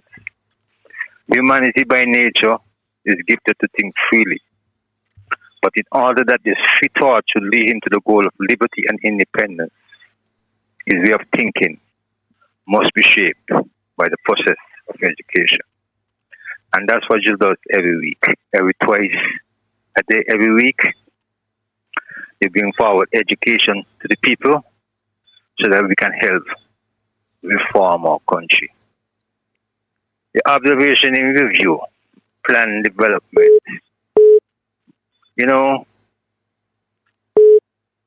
The electorate always have to know what type of candidate to choose, because when people put themselves as candidate and they get elected, that's the time you get a chance. When you're in government, it's about performance. Ain't no more chance, because you don't get a chance. You don't get a chance to get elected. So when you get elected, it's about performance. When people striving and say, oh, give government chance anywhere around the world, is when that government is dragging the foot with the policies. You don't talk about giving no government no chance when they're in office. You give them a chance when you elect them. Mr. Patches, projects, a country only move forward with the implementation of projects. For instance, we talk about the development of Port Zante. If that was a project done, summarized and done all the things on taking place, why the government didn't look into that if the government is continuous? We also have the issue with the solar farm project, where we have an advisor who, if you put him on a ballot paper, 85% of the people will vote for him. But yet still, within his consciousness, he said it is a good project. A good project. So he's talking on behalf of his country. I give me tax to him. So if that project was a good project, why return to rent generators? Whose decision was that? And why a project like that didn't be implemented and then we add on top of it? That's how our country move on. It means you don't wipe out a project that was progressive and you start a new thing. Where is the management? There's no management. And if everybody, if so much shares is selling with these passports, why with the people is getting so little? I don't understand. Sure. And you see, if we didn't have so much ungrateful ways going on amongst the unity government in the latter part of his reign, we would have a strong leader of the opposition because he would have been coming from the backbone of he being in government and the projects that was implemented. But because he singled himself so much from the government that he was involved in, he has no strength to be a leader of the opposition. He's just hanging on. He holds to his job. I didn't believe he would have found himself in such a situation like that. Sad. And my brethren from who calls in, he must be more consistent if he say he's an orthodox, because orthodox got to be positive. Mr. Patches, we continue to be strong, and we cannot develop a country without morals. We have to stay with morals because we say we are Christian society. You continue to stay strong and stay healthy. God bless. God bless you as well, my dear brother. And I'm sorry I had this caller holding for some time. Caller, are you still there? Hello, Yes, caller? I am sorry about that. I'm sorry about that. I'm really sorry about that. But you're live. Mr. President, you don't have to apologize. This is the process. Now, that caller that just called, I always would have liked to get his name, but he's a man of good thought thinking. And I am very much impressed. But let me go back just after I made my presentation or my contribution. A lady called in and she stated the Federation need a experienced candidate. Well, first of all, before one become experienced, you started out as a novice. And from a novice, you become experienced. So you are telling me, if a new candidate is welcome in the mix, how are we going to get representatives moving forward for the future? Also, you are cancelling out anyone who is a new candidate to enter, and you are relying on the past. The past leaders has failed us. What you can't understand, and all those who have thoughts like her. Let me give you my perspective. Okay? To gain experience, you have to start from somewhere. Humble beginnings. Okay? And you are narrowing your circle, not allowing other people to take and get Well, I think what the lady was making, the point she was making, right? That we have a government who claim to be experts, but they came to the office without any sort of experience in management or managing anything. And that's why the country is in such a dilemma now. That's why we they're locked by these hands of dilemma. So we don't want anybody. I think she said we don't want anybody coming in on the job and learning. You're coming on the job to perform, but nothing, my brother. That is the fact. You know. So people must be able to look at you, and you must tell people what you can deliver when they come into government, and you deliver. If you can't deliver, then we move on. And I agree to that. Right. Well, So, the experience and the performance of the present government, yes, they fall into that category, and they fail. But that doesn't mean chances are not there for others, and their failure doesn't have to be another person's failure, because to each is his own, you know. Okay. I believe in pulling my own plow, and I believe in making promise. Everyone make their promise. Okay. Every party make their promise. So for that reason, and also she's entitled to her opinion. Okay. And I respect her. Okay. But I'm going to tell you, these present leaders that are in the mix again, I will say cancel. They are canceled. Okay. Don't give them another chance. They've been there. They've done all these. Okay. This to us. Okay. We don't want to give them another chance. Okay. No way. Okay. Anyway, I am pleased for me. I need a chance. Okay. And I shall deliver the promises that you so desire.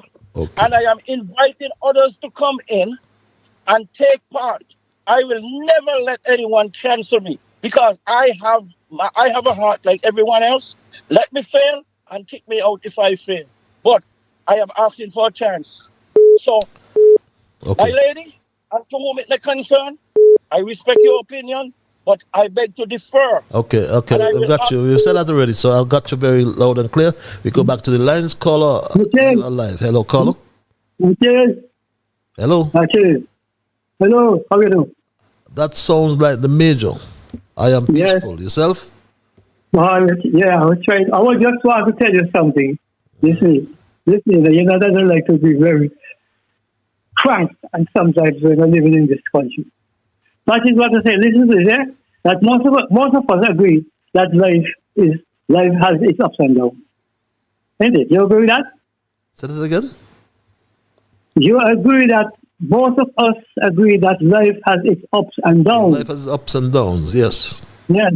And you know the wise King Solomon believed that this and reflected in our responses.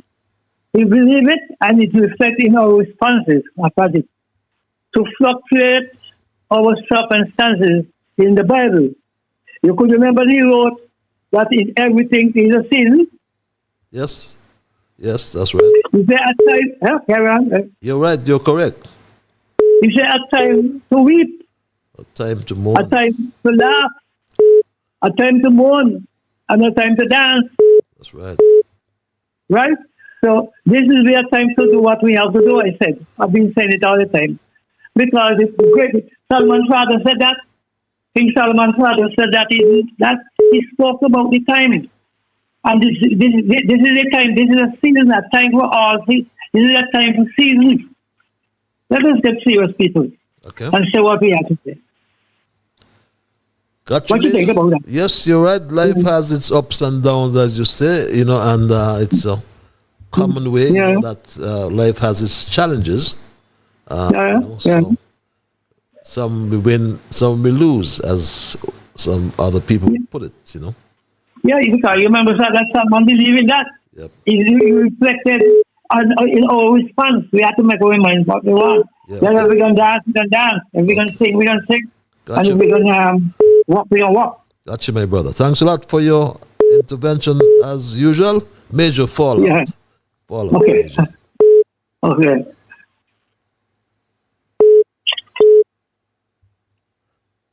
Hello, caller, you there? Yeah. Good night. Good night, sir. To you and your listeners. Beg pardon? Hello? Yes, you're live. Yeah, man. Okay. Quickly, one of the things I wanted to say is that over the past weeks we've been hearing a lot about the project out in Nevis. What I wanted to ask if the chemical analysis below ground was something that was declared to the public or if it was something that was kept behind closed doors. The reason being, geothermal soil types, there are certain semi-precious stones and precious stones that you can get. And if certain semi-precious stones is around, it is a sign that there is also gold in the area. Mm-hmm. So I wanted to know if it is a case where in the contract, it's a case where finders keepers, losers weepers, like what happened to our people out in Montserrat when that hot lava had hit the sea, when the Montserrat volcano erupted. Mm-hmm. Yes, semi-precious stones and precious stones was formed, and the people from Montserrat was taken out. And the big dogs went in and made the script. So I just wanted to know if for what's going on in Nevis, if the chemical analysis was made public. Well, I'm not. I know there were what you call it consultations, but I'm not certain to at what depth the an extent they went with these consultations in terms of chemical analysis. Hear me, man. We the people of the Federation need to know these things. Yep. Well, it's a fair point. Okay. It's a fair point, and they always listen to straight talk. And hear me. And if there is any doubt, you can check the GIA, Gemological Institute of America. Mm-hmm. Because you might, maybe anyone listening might say, oh, it's crap him talking. Check them. You're calling from Nevis? You could double check with them. Are you calling from Nevis? No. No, I'm a petition calling from outside. Okay. Where you calling from? Why? No, I'm just curious. I mean, yeah. No pun intended, but that's fine if you want to keep it private. No, man, that's cool. That's cool. Yeah. That's cool. That's not important right now. Okay. What is important is what I said. Okay. Also, before I hang up, there is one book I would like all the people in St. Kitts to get a copy and read. It's a book called The Chinese Mafia, and the subheading is the Chinese Syndicate. Okay. Because we have a lot of Chinese investments around us, and we better know what we're doing. Okay, my brother. Have a good night. Have a good night as well. I'll follow up on that chemical analysis comment. It's a very interesting one. And as we wind down, I'm going to give you back some of your time. Yes, I started a bit late tonight, and I haven't forgot my emailers. Congratulations are in order with this email to the new executive of PAM. But in so doing, I must point out some observations of mine. Ever so often, Dr. Harris has been vilified as he has been unjustly accused of being unwilling to become subservient to a PAM leader in any future coalition. However, the same thing Dr. Harris has been accused of is a thing that is prevalent in PAM. A perfect example is that since Shani attained the leadership of PAM, a lot of the previous and prospective PAM leaders has shunned the party. How much of them, you see, shows up at PAM's events? The same faithful few. PLP has sent a representative to a PAM event on Bank Street recently, when many leaders and prospective leaders of PAM stayed away. You will constantly see Shani, Sean, Pemberton, Flanders, David Pell, Laverne and Azad at PAM's events. Where was Carleen Henry Morton for the past year when the party was struggling to survive? Where was she when these faithful few were plowing the field and planting the crops? Now the crops are growing and blossoming well. Here comes Carleen Henry Morton looking for leadership position. Patches at this stage, restructuring PAM can do well without distractions such as Carleen Henry Morton at this time, if they want to continue to make themselves relevant to the electorate, reads this email. Good night, Patches. I'm a business owner who very often hires new staff as the demands of the business dictates. One of the most important tools at any employer's disposal to ensure that the best person is given the nod in the affirmative is the interview process. The employer, being armed with the applicant's CV, must undertake a pre- and post-investigation into the applicant. A few must-ask questions must be put to the applicant during the interview. One such question is to tell of their success in the intended role, and secondly, to know if they can work independently or as a member of a team.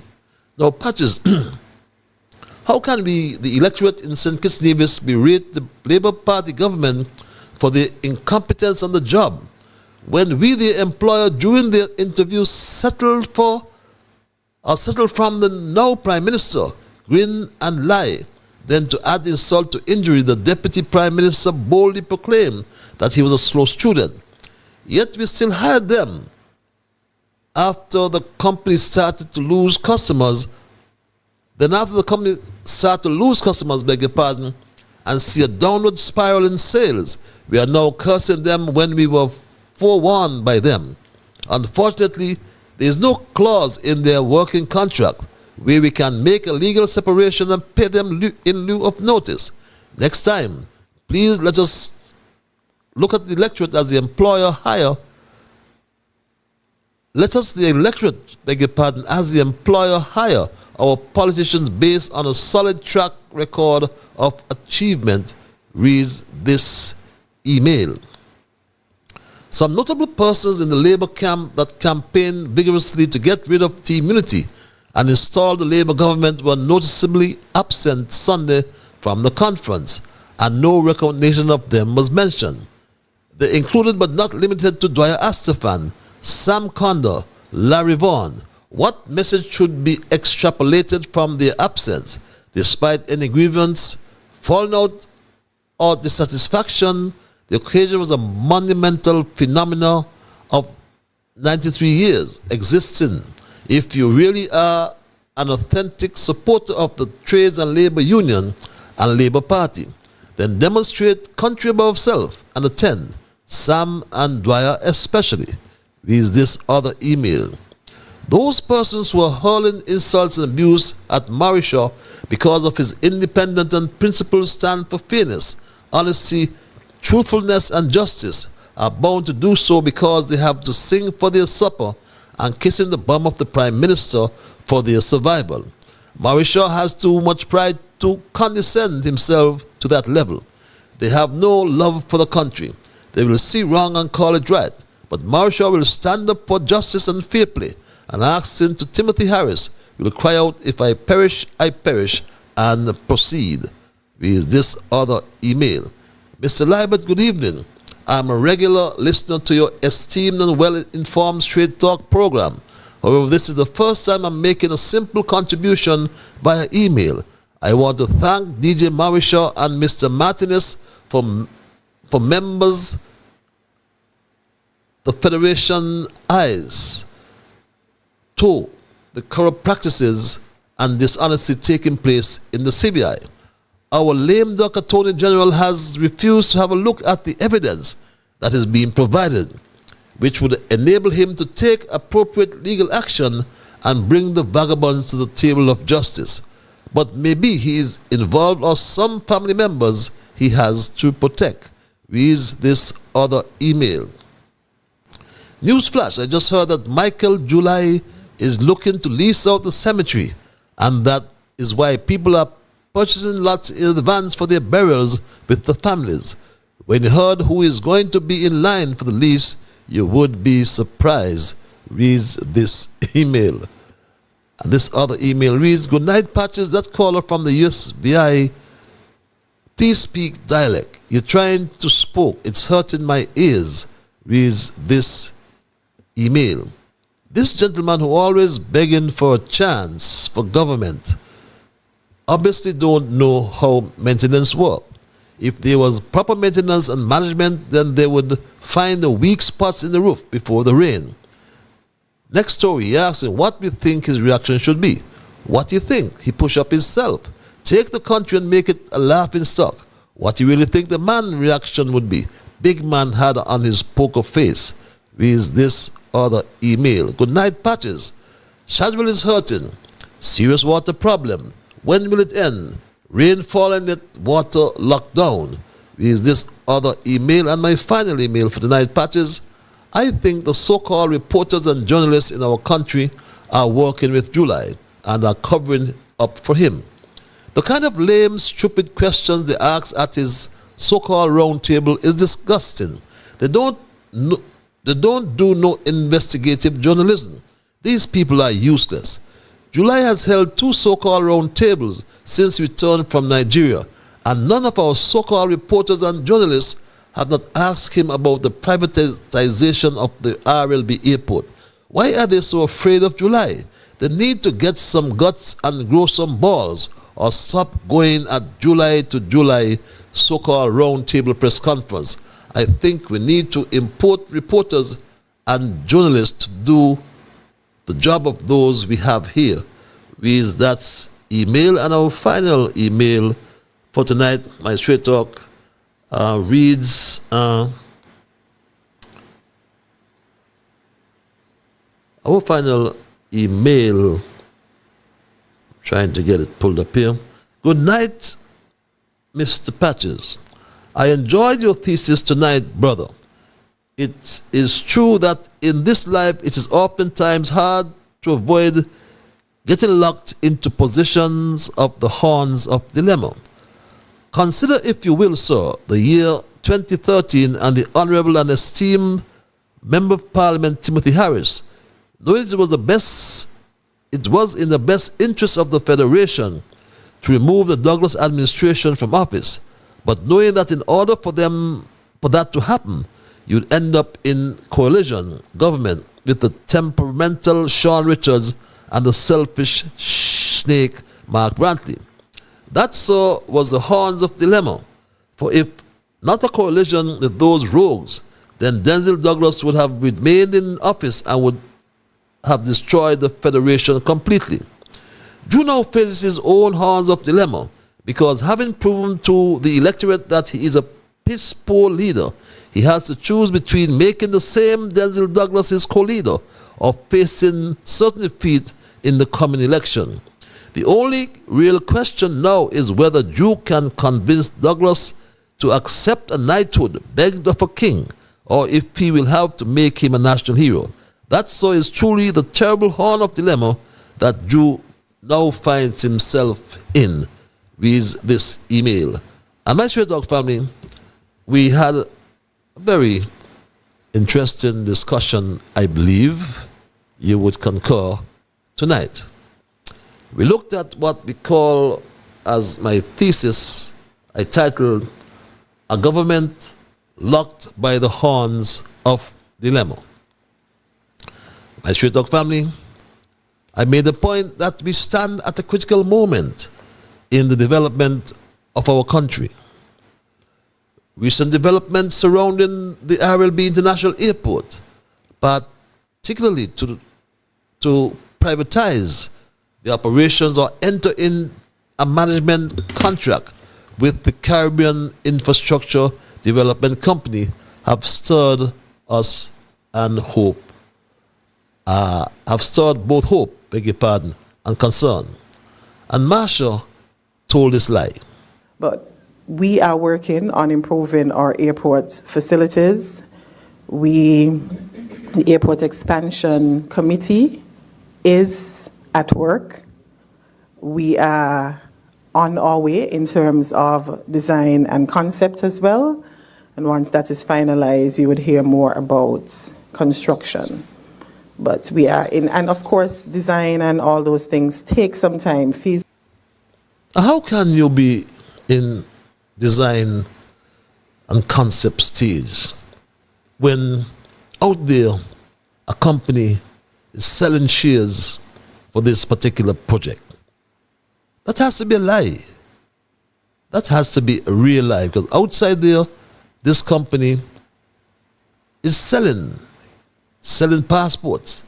They have some 3,000 shares to sell that can amount to some 12,000 new passports.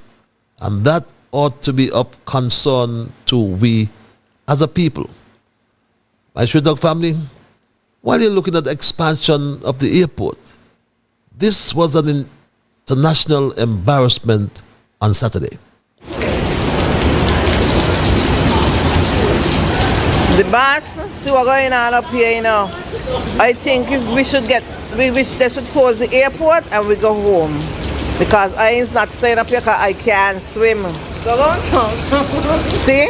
All this water here coming down from up the roof right across the place. Gone down here by your office, I show your office flood out. Gonna be flood out. See how your office gonna be flood out just now. See? This here in front of your office. The St. Christopher Air and Seaports Authority, they have no management. A CEO who has no experience, and her only claim to the office is a buddy-buddy relationship with the minister. On top of that, they have no money. You can't even maintain a roof on an airport. That is why tonight I call for three things when it comes to the privatization of the RLB airport. And mark you, there are different methods of privatization. And we believe that from our latest investigation that there are privatizing the operations of the airport. So I call for three things tonight. First, transparency. The details of this management contract with the CIDC must be made public. We, the citizens, have a right to know what is being promised, what is being paid, and how success will be measured. Secondly, inclusion. Airport workers, unions if they apply, tourism operators, taxi drivers, and community stakeholders must be part of this process. They should have a voice in shaping how this partnership is managed. And thirdly, and finally, safeguards. The government must put into place legal protections to ensure that the airport remains under national control, no matter who manages it. And this is not about opposing progress. It's about ensuring that progress serves the people. This is not about politics. It's about principles, transparency, accountability, and the protection of our national interests. The Prime Minister has a difficult task, yes, but difficult moments are also moments of opportunity. This is a chance to show the nation and the world that we can grow without giving up what ours is, what belongs to us, that we can invite partnership without losing our sovereignty. And while on sovereignty tonight, I mentioned we have a leader who is locked by the horns of dilemma. The Prime Minister realizes that he cannot lead, and people realize as well that the Prime Minister cannot lead. Very early he was set, or had his eyes set rather, on transitioning the Federation into a republic to truly encapsulate our sovereignty. Those were his words. But Prime Minister Joe is so locked by the horns of dilemma that, would you believe, he went to see the king. He thought it was going to be next year.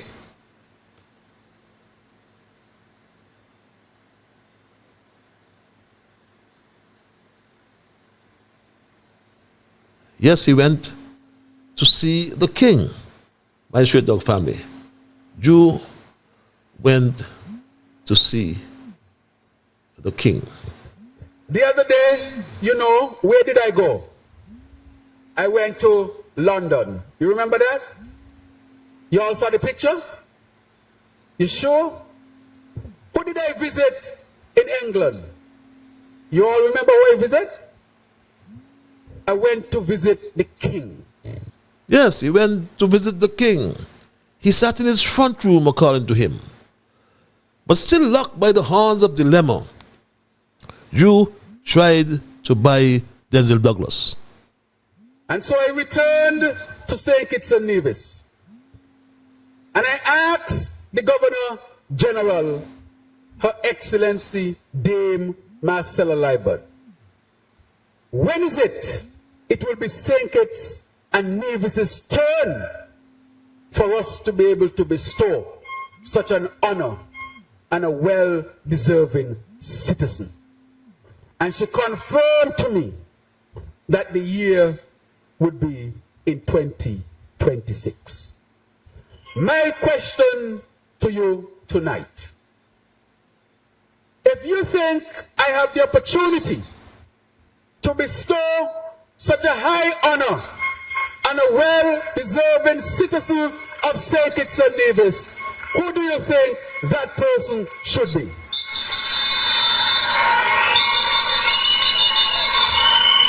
Comrades, I don't think you heard me well. Comrades, you have not heard me well. I can't hear you well. I can't hear you well. You have to stand up and say. You have to stand up and tell me so that I can hear it well. If the king, I have to write back to the king and to tell the king on which citizen I should recommend that high honor bestowed. Who do you think that person should be? He has to write back to the king. Imagine that, my straight dog family. And what do you think was the reaction of Simply the Best? No boy Terence, I have heard him say, I am not so easily bought as the longest serving prime minister in this country. I must be a national hero, Douglas said. You can't manage Mark Brantley, Douglas told his friends. How can you manage me, who made him what he is? My people, our country is locked by the horns of dilemma. We are in a situation which we must choose between political party structures that have failed us and a political system that is undesirable and does not guarantee transparency and accountability. We must therefore choose individuals who are trustworthy, honest, and guided by integrity and the rule of law. There must be women and men left in St. Kitts and Nevis with these qualities. Let us try to find them and encourage them to come forward into public service, even for one term, with a mandate to reform our constitution and put our country on the trajectory for generations to come, and put real meaning to the overused words like freedom, democracy, and sustainability. I'm afraid, my Straight Talk family, if we do not execute that paradigm, that fundamental change in our communities, then St. Kitts and Nevis will remain a country with a government locked by the horns of dilemma. That's my story tonight, my Straight Talk family, and I am not going to change it. I'm going to thank Almighty God for guiding our conversation tonight. As always, I'm going to thank you, the many listeners, those of you who called, and those who sent emails. Remember, you are the ones who make Straight Talk, and for that reason, I say a big, big thank you. Until we connect on Thursday for another edition of Straight Talk, be good to yourselves and to all whom you meet. And remember that whatever your mind conceive, that you will achieve. But first of all, you just got to believe. So when you wake in the morning, thank God for the morning light. Thank Him for taking you through the night. And my Straight Talk family, keep moving on. Bye-bye. Until we connect on Thursday. Keep moving on.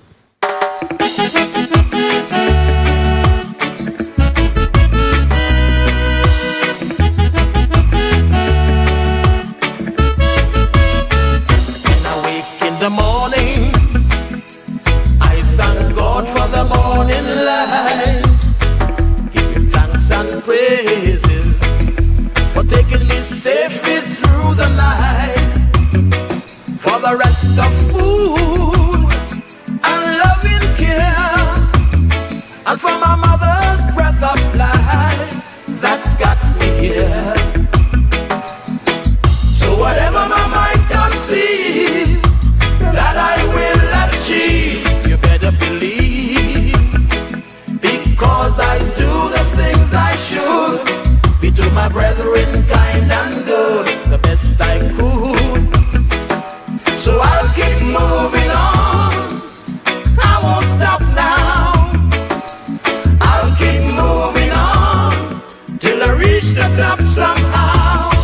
Down on my knees to the Lord I kneel and pray, with my heart and soul, beg Him to take me through each day.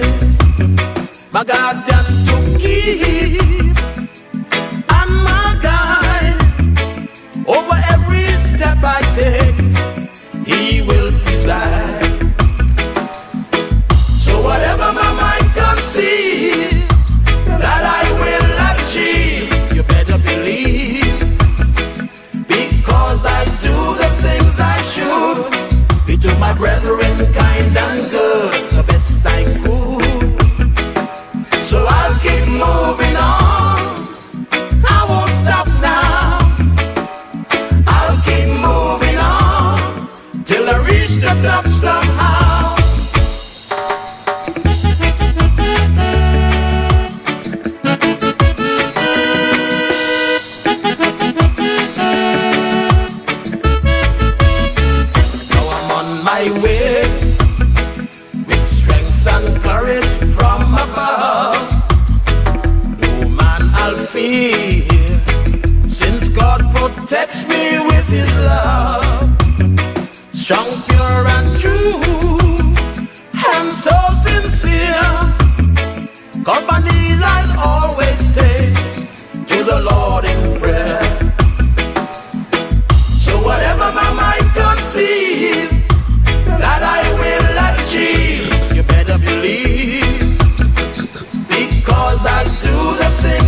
my brethren,